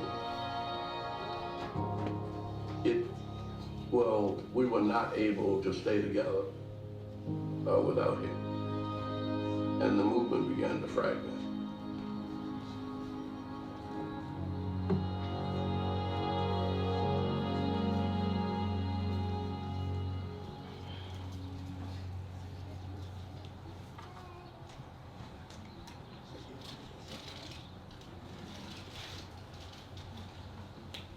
What has happened in the past has been our lives as older people. We've gone through those different periods, and we have suffered. We have also made some progress, but this is what our lives were about. The question is the next generation. But it's not what you've gained, it's what you can maintain. Martin Luther King went to the blackboard and taught us nonviolence. But nonviolence is not confined to any historical period. He speaks to this generation clearly, as if it's in yesterday's morning paper. His strategies, his philosophy, his worldview remain real today. He wanted a future world that was changed because of our nonviolent struggles. He wanted his life to be remembered by making the nation realize that nonviolence is what we must, in the end, have. I think people discovered only after his death that he was more radical than they actually knew. I don't think he wanted us to take anything other than all that we deserve. And that's what radicalism, in the best sense, is about. Using the power that you have to help transform the society for the better. With Martin Luther King, we have the holiday, and we talk about how wonderful he was. But we really should develop his work. It's our responsibility, everybody's responsibility. There are 300 million of us, and social change is the job of each of us. When you see something that is not right, not fair, not just, you have a moral obligation and a mandate to do something, to say something, to speak up, to speak out. He is issuing as much of a call to us today as he was calling to us in 1968. And I hope we will hear that call and finish the next phase of his movement. He talked about the importance of keep going forward. And he said, if you can't fly, you drive. If you can't drive, you run. If you can't run, you walk. If you can't walk, you crawl. But keep moving forward. From 1956 until April 4th, 1968, Martin Luther King Jr. may have done more to achieve political, social, economic justice than any other person in the journey of American history. The problems we have that Martin lived for are still with us. And the complexity of good and evil in this world is going to always be with us. I don't know that anybody struggled with it anymore or did any better than Martin King in my lifetime. He always said, we've come a long, long way, but we still got a long way to go. University. She earned her doctorate in African American Studies at Temple University in Philadelphia, Pennsylvania. Her research centers on marriage, family, and more recently on Black student activism and organizing.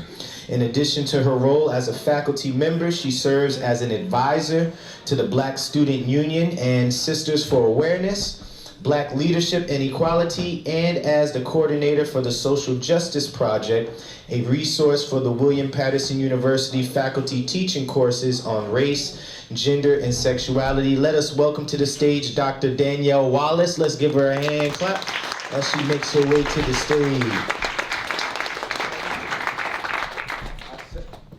Our second panelist is a community organizer and educator living in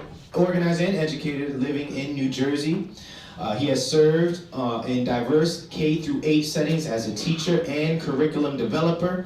Most recently, he has been organizing against anti-Black state violence with the St. Louis-based Millennial Activists United and New Jersey Shut It Down, a social justice network of college and high school students in the state of New Jersey. He is also a co-founder of the Black Liberation Collective a collective consisting of Black students who are dedicated to transforming institutions of higher education through unity, coalition building, direct action, and political education that has initiated the student blackout movement across the campuses in the United States and Canada. Let us welcome Mr. Zeli Imani to the stage. Come on, let's give him a hand.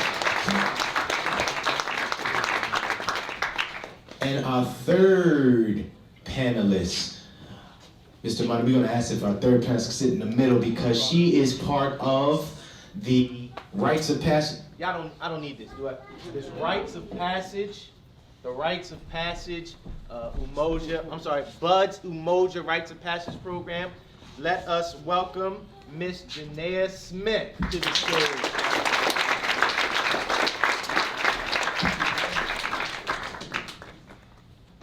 All right. Let's give all our panelists a hand clap.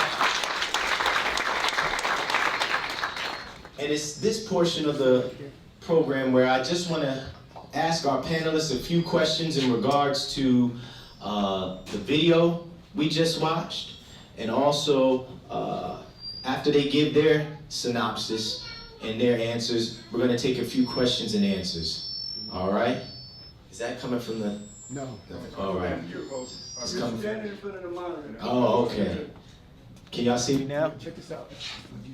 So what we're going to do at this time, we're going to ask them questions and we're going to have them respond. I'm going to give this to you. Hopefully it'll work better for you than me. If not, please feel free to speak loudly. It sounds like we might be too close to that monitor. Okay, hopefully that's what he's doing over there. He's going to go turn the mic volume down. All right, so my first question, I would like to ask Dr. Wallace, and again, if there's anything that I missed in the intro, please feel free to, you turning it down? Okay. Please feel free to add to the introduction or add and let everybody know about you. I would like to ask you, Dr. Wallace, what is your take on, what is King's importance in this contemporary time? The name of this program is Can Dr. King Still Help Us? And so my question to you, and I guess I'm going to get this take from everybody, is how can Dr. King help us in this time period, in this specific moment in the freedom struggle, right? How can Dr. King help us now in this time period? Thank you for having me. I'm happy to be here with you all. I think in response to this question, Dr. King's work and his message is still extremely relevant today. As was said in the movie, and as I think we all are aware, the things that Dr. King was organizing around have not disappeared, right? The passage of the Civil Rights Act, the passage of the Voting Rights Act were all very important and powerful things. However, the issue of poverty is still with us. The issue of militarism and war is still with us, and probably more real for us today than it has been in a while. The issue of even access to voting is still very prevalent and very present. And so I think what we can learn from Dr. King, I think we've all been given this Disney-fied, sanitized version of who he was, that he was just about nonviolence. And while that was a large portion of who he was and what his platform was, he was really a revolutionary. He was a radical. And I think that we need to start organizing around, or continue to organize around, those issues that were most important to him. Continue to organize around advocating for the poor and advocating for those who do not have the ability to advocate for themselves, right? Dealing with the issue of economic inequality, dealing with the issue of war, and standing up against unjust laws and unjust policies, and challenging issues of police brutality that are still very prevalent and still with us. And so I think more than ever we can learn from him and continue to carry on his message. Hi, my name is Janaea Smith. I attend International High School. I am 17, and I am involved in a program, Bud's Umoja, Umoja being the all-girls program, which has a foundation for sisterhood and us being together and empowering each other. So When it comes to Dr. Martin Luther King and his ideology, I really appreciate the fact that he didn't only focus on African Americans, even though he was a huge figure for us. He also focused on integrating African Americans, indigenous people, white people all together, like for the poverty campaign. He didn't only have African Americans in that meeting. He had people who were impoverished. So and poverty doesn't only lie within like one race, one ethnicity. So when he did that, it kind of like brought me back to here. So now in Patterson, it's predominantly like Black and Hispanic, but we all go through the same struggle in Patterson and in other impoverished communities. They have a variety of people in that community who are impoverished, and he basically tells us today that we have to work together in order to fix an issue. It just can't be a race thing, and he tried to make it clear that it wasn't just a race thing. It was a together thing, and the problem that lied within our community is that one person thought they were better than a whole group of people who are all people, and that's what we have to look at today. And that's basically his whole ideology that I picked up from the video and from further education.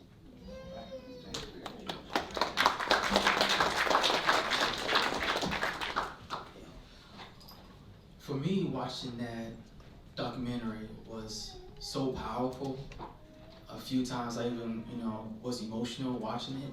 There was this one particular scene, I'm not sure if everyone remembers, but there was a counter-protester, like a white counter-protester, and he had a sign, and the sign read, "What about white civil rights?" Right. We still need Dr. Martin Luther King or his movement, because when you think about that sign, you still hear that message today. Sometimes you hear it in a more modern fashion when people say all lives matter, right? When we talk about Black Lives Matter, they always say all lives matter. Or what about white people? What about our rights? So we get this sense that when we talk about white supremacy is always trying to center itself back into the conversation. That whenever we try to talk about Black people's rights or brown people's rights, they get scared. And it's very important, another speaker in there is Stokely Carmichael, when they talk about Black power. The reason why they don't want us to have Black power, because they know what power means to them. And they don't want Black people to do to them what they've been doing to us for so many years. So that's that fear that they have. So whenever we have these protests in the streets, even in Patterson, no matter where it's at, they always want us to be peaceful, right? Peaceful protests, please keep it peaceful. Because what I've grown to learn is that peace for the oppressed means the absence of oppression. That's what peace means for the oppressed. But peace for the oppressor means the absence of resistance. They want you to remain quiet. That's what peace means to them. Don't resist. Be silent to our violence. That's what peace means to them. Where for us, peace means we need to change our conditions. So being with Dr. King and his message, we have to continue going on because we know that the conditions that he experienced then are still the same conditions we're living in today.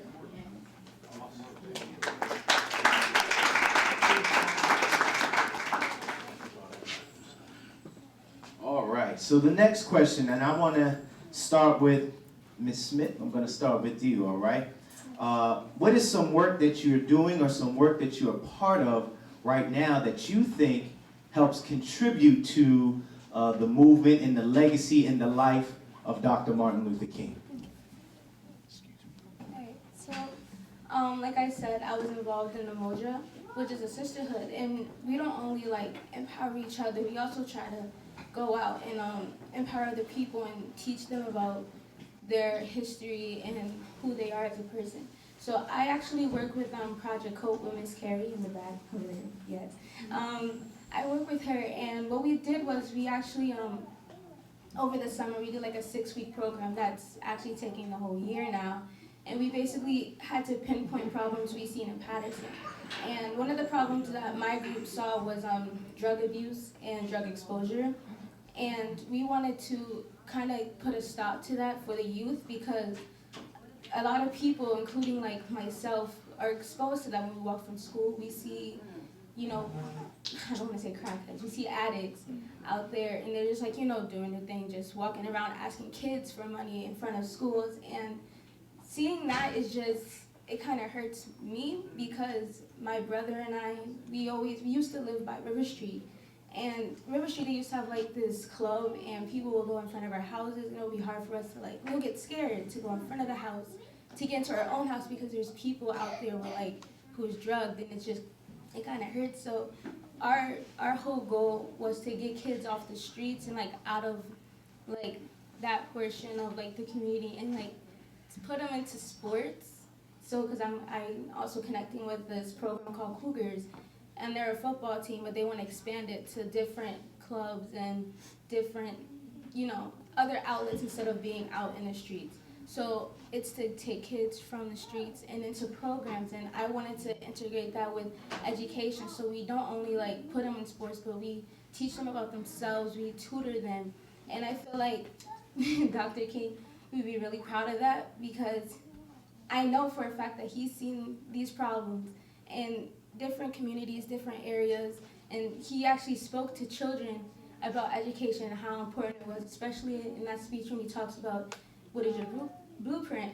And in that speech, he basically tells children, educate yourself about yourself, and to learn more about yourself. And education is really important in order to, move on in life, and you have to stick to it so you can keep learning about yourself. So my blueprint is, embedded in my blueprint, is to get kids off the streets and teach them more about themselves and help out the community. And when they get older, they can also spread their blueprints to other young children, and hopefully Patterson will be a more kid-friendly place for everybody of all ages.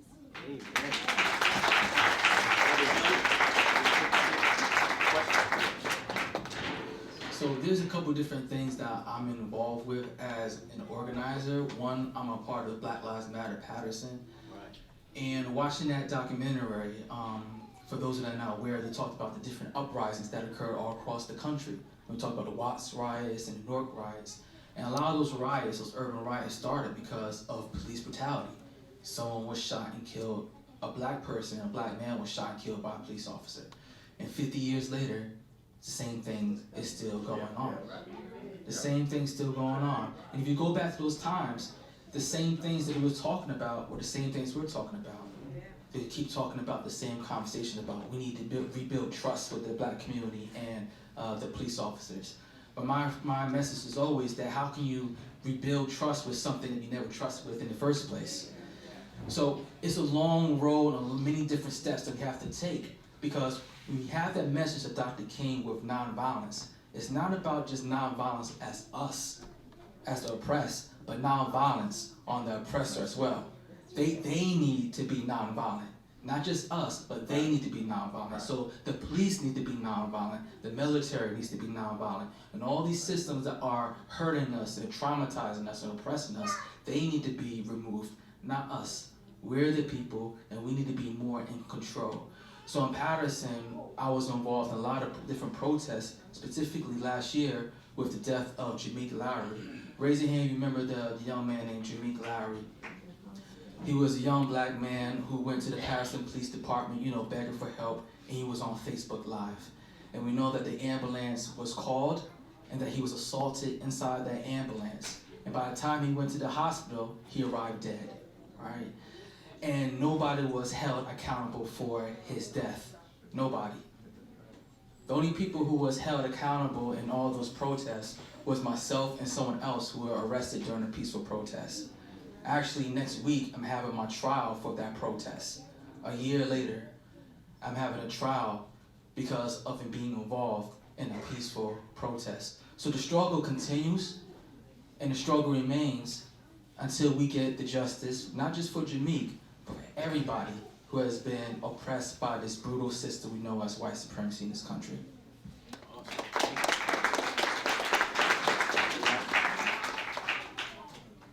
So the work that I do is primarily on William Patterson University's campus. I am a faculty member in the Africana Studies Department, also known as Black Studies. And for those who are unaware, the founding of Black Studies comes solely on the work of college students who demanded that their education system reflect their reality. And so they said, we want to start learning about things that relate to us. We want to learn about our history. We want to learn about our authors. We want to learn about all of the things that come out of our people, because up until that point in 1968, 1969, college students had been told essentially there was nothing there within Black history to talk about, nothing worthwhile. And so as a faculty member in Black Studies, the goal for me has always been to continue that legacy, to continue the goal of educating students, in particular Black students, about their culture, about their history. And in the vein of those students who are protesting, particularly those at San Francisco State University, and even those a couple years later at William Patterson University, who took over campus buildings, who took over the president's office and sat in and demanded their own Black Studies program and eventually department. It's about teaching students about the power that they have and the ability that they have to make change, not only on campus, but also in the outside world. And so my goal has always been to empower students, let them know about those who have come before them, and then also let them know about the options that they have. And so I don't know how much news travels down the mountain from William Patterson into Patterson, but I know that a number of my students are from Patterson, and so I'm sure things spread, right? But a couple of years ago, there was an incident in which a white student uttered some racial slurs on social media, and the video got passed around, and students were extremely upset. And so they said, we want to see something happen. How is it fair that she can say these things on social media and continue to be here as a student, continue to be here without any kinds of repercussions, when they say, we can just be walking around on campus and we get stopped by police and we get harassed by everyone, and so why is it fair that she can do this and we are monitored constantly? And so what they did was they organized themselves. There was a town hall meeting to address the issue, and the students essentially took over the meeting. They said, this is our meeting, we want to be heard, and you're gonna hear what we have to say. They issued a list of demands to the university and said that they wanted to see some change in how the university dealt with Black students, and also how the university dealt with issues of diversity, because I love my job and I love the university itself, but there are a number of problems there, right? It is a campus that, like any other campus, does not necessarily value its Black students, and Black students make up roughly about, I'm gonna mess up the number, but it's about 20-something% of the William Patterson University student population, right? So this is a sizable population on campus. And so they said, we want to see some changes. And what came of that were things like the newly established Center for Diversity and Inclusion on campus, a Black Cultural Center, things that many schools got in the 1970s, right? And that William Patterson was seriously lagging behind on. But I am proud to say that a number of those students who are leading those movements are students who are in the Black Student Union, of which I am the advisor, students who are Africana Studies majors. And so these are students who I have in my classrooms and who I've been able to, through talking about people like Dr. King, talking about people like Ella Baker, who was an associate of Dr. King and who is near and dear to my heart because of the work that she did with the Student Nonviolent Coordinating Committee, teaching students about how to carry on this legacy and how to challenge the same issues that Dr. King was talking about, first on college campuses, and then thinking about how they can take that out into the community. Awesome. One last question I have before we'll open it up for about 10 to 15 minutes for those who are here. And also let me say, I love all the babies that are here. I know it's a long day for them, but I just hear amens when they're talking. They're just saying amen, amen, amen. So I don't want anyone to feel pressured to feel like you have to take your baby out, amen. All right, last question I would like to ask the panelists is, what is something that we can do, what is something tangible, I guess, one of the things that tends to happen a lot at whether it be programs, events, we do a lot of planning, a lot of talking, but sometimes we don't leave out of here with some tangible things that we can do to help further progress our people, our community, or groups that we belong to. So I want to ask each panelist here, what is something tangible? What is something that each of us, after we leave here today, what can we do to help further the cause of Dr. Martin Luther King? I would like to start with Mr. Imani, and then we'll work our way all the way down. Sure, definitely. One of the things I always suggest to everybody is if you're not part of an organization, please join the organization, because we as a community cannot move forward if we're not organized. The system that's beating us is completely organized. We're unorganized, and we're always reactive instead of being proactive. When we have the ability to be organized, come up with tangibles, come up with an agenda, we'll be able to hold elected officials and other people accountable to that agenda. But we're not organized, we're aimless, and we're just floating in the wind. And we just can no longer survive in that type of environment anymore. So if you're not part of an organization, please join one, whether it's the NAACP in Patterson, whether it's Black Lives Matter, or whatever the case may be, whatever fills your soul up, but please be involved in some type of social justice organization. And if you can't physically be a part of it, please try to either support people who are involved in it.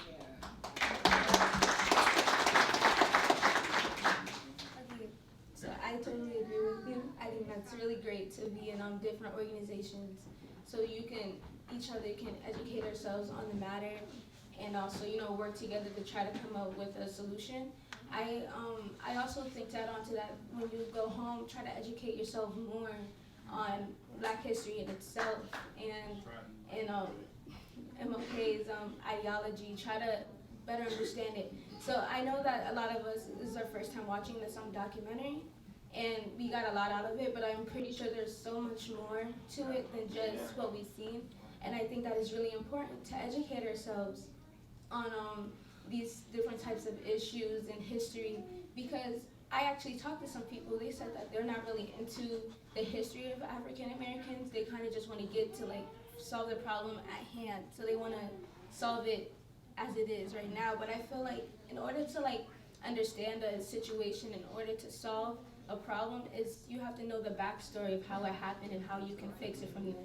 So just go home, go on your computer, read your textbooks, do something to further educate yourself on the matter, so you can come up with a solution to it. And also, join other organizations, and you can share your ideas on how to fix the problem.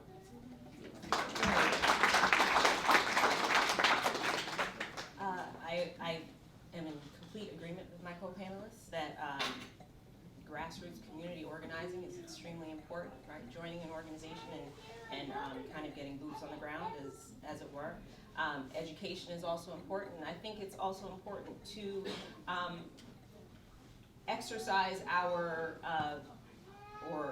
our political voice, right? We have the ability to vote in support of the things that Dr. King was working for, right? We have the ability to utilize our vote to hold candidates accountable and to elect candidates who are talking about and really willing to address the issues that matter to us most. And so I think that is one really seemingly simple way to kind of get out there and do something. All right. Let's give our panelists another hand. One of our panelists, Ms. Smith, has to leave at this point, but let's give her a hand. We thank her for her contribution. Thank you so much. And at this time, we will, we have a, Brother Jared, come on up, Brother Jared. Let's give a hand again to this program, Judge Emotion, Rites of Passage program. And now, for the next 10, 12 minutes, I want to take questions that you may have. Those who were here, questions that you may have to our panelists, or maybe brief comments that you have about the program. So questions towards our panelists or brief comments that you might have in regards to the program. Is there anybody that has a question? All right, question will come to you. I think we can get the mic here. And we have one mic on the stage.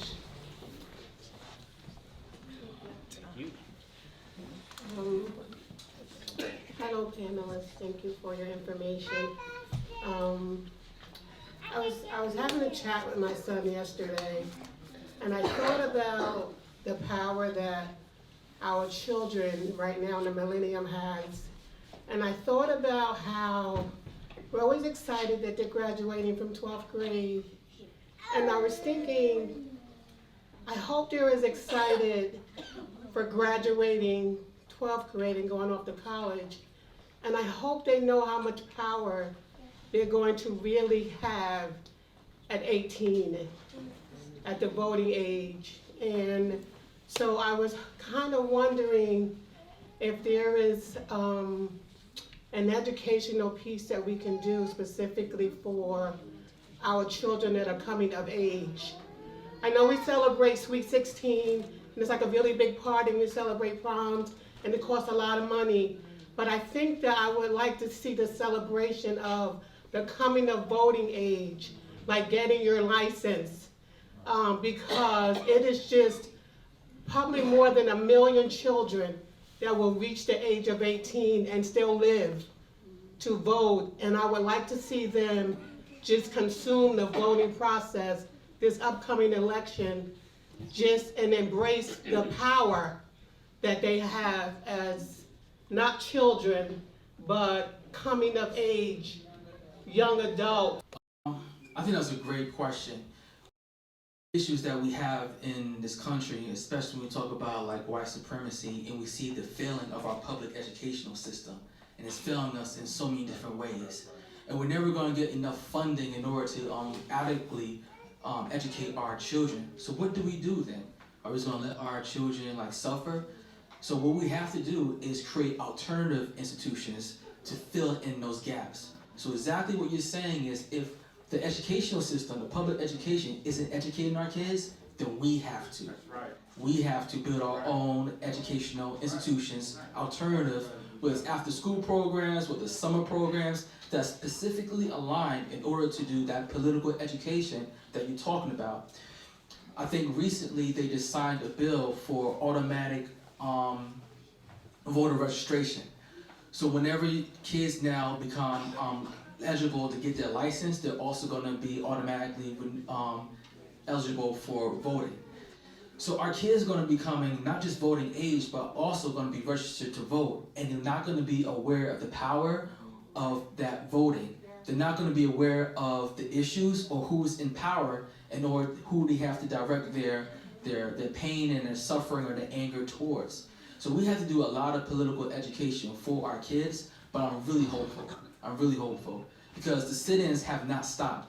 If you've been paying attention to the news, sit-ins in colleges have always been happening, and they continue to happen. A few months ago, they happened at Syracuse University, where students had a sit-in at their student center for over 7 days long. They had reached out to me and told me to support them, so I flew down into Syracuse in order to participate in that sit-in with them. Because racism, as we know, has not ended, and it's continuing still on the college campuses. So while William Patterson University may have 20% black students, some universities have 6% black student population, 2%, or just 1%. So students all across the country are part of this movement to not just only demand an increase of black student population, but an increase of black faculty. And what we're pushing for right now is part of a reparations package for free college tuition for black students and cancellation of black student debt. Amen. Anybody? Well, we got more questions coming, but feel free if you have another response. Yes. I think one of the most important things is getting to them before they get to 18, right? So I have a number of students who come to me, and I teach incoming freshmen in the summertime, and I always say to them, how many of you are registered to vote? Is this on? Yes, on that side. Okay. A little closer. How many of you are registered to vote? And maybe 2 or 3 of them will raise their hand in a class of 30. And I say, well, why haven't you registered to vote? Well, I'm not a native New Jerseyan. Jersey, I don't know what it is. But New Jersey makes it tough to register. Okay. And so I understand they say, well, there's a lot that you have to do in order to be able to register to vote. And so there are these obstacles that are put into their way, and then on top of that, there's the lack of knowledge, right? Not really knowing or feeling like their vote doesn't matter, right? Feeling like things are already decided before I even get into the voting booth, so why should I? Or that the only type of voting that matters is for a presidential election, right? So they think about voting every 4 years instead of every year, right? And so what happens is they get to age 18 and they're already thinking that voting is not important. Voting is not a rite of passage. Voting is not something that is a marker of adulthood, that it's not a requirement. Because things just happen in the world around you, and whatever you do doesn't really matter. And so what I think is really important is starting from age maybe 15, 16, saying, okay, let's start a political education program. I'm about to give you an idea, and if you implement this in this church, I want my name on that program, right? So about thinking about a political education program for teenagers, right? If, we're still not at that point where there's that automatic registration where they don't have a license, then here's how to register to vote. Here's what the next upcoming election is. Here's how you look up elected officials. Here's how you figure out who's on the Board of Ed. And what do these positions do? Who are these people? And really teaching us, right? Because many adults don't know these things either. Right. Okay?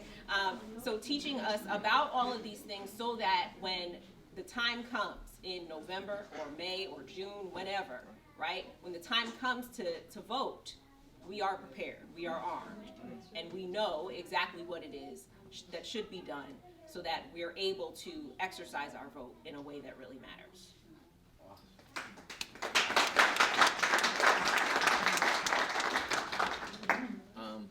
I'm really passionate about this because I feel like it's a big problem, and I feel as though like the only way we know who's running it is if our friends tell us, or if we see it on Twitter or Instagram,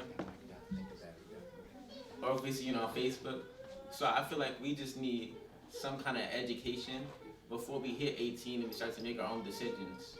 So I just feel like we need our elders to take control sometimes and tell us and hold us accountable to study and see who's running for senator and all these important roles, so we can be of age and vote without you telling us. Again, I want to thank Mr. Imani. Thank you so much for all that you do and all that you continue to do in Patterson. I want to thank Dr. Wallace for all that you're doing in William Patterson, and I'm looking forward to continue conversation with both of you. Let's give each other a hand praise. Thank you all. Please get home safely. If you don't mind, I'd just like to end this event in prayer. If we could all stand at this time. Pastor McCoy, I'm going to call on you to come and give the benediction. Our moderator of the Shiloh Association of Churches, we thank God for him. He pastors in Newark, amen? And we thank God for him. And he's going to close us out with a benediction. I want you to know, Pastor, you dug yourself out of that hole with them plates in the back. All right. Let us pray. Eternal God, our Father, we thank you for this day that you have made. We're rejoicing and we're glad in it. We thank you, Lord, for the reason we've gathered, and we pray that the dream will not die with us, but we pray that the dream will live on within us, because we hear your voice saying, greater is he that is within us than he that is in the world. So, Lord, give us the drive, give us the faith, give us the tenacity, and the hope to continue to push forth by faith, leaning on your everlasting arms. Bless us as we leave this place. Bless each person that is here, whatever their situation is. You know what our desires are, because you made us and not we ourselves. So we pray that you will crown us, that you will bless us from the crown of our head to the sole of our feet, that we might be reminded that all things work together for the good of them that love you and are called according to your purpose. Bless our homes that we have left, and we pray that you will watch over us tonight as we sleep and wake us up to see another day tomorrow, saying, I woke up this morning with my mind, stayed and depending on Jesus. Bless the food that has been prepared for us for the nourishment and strength of our bodies. In Jesus' name we pray.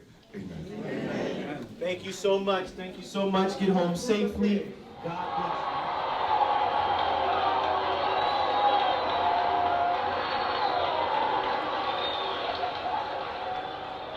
you. Martin came to that church thinking that he was just going to make remarks and not to give the major speech.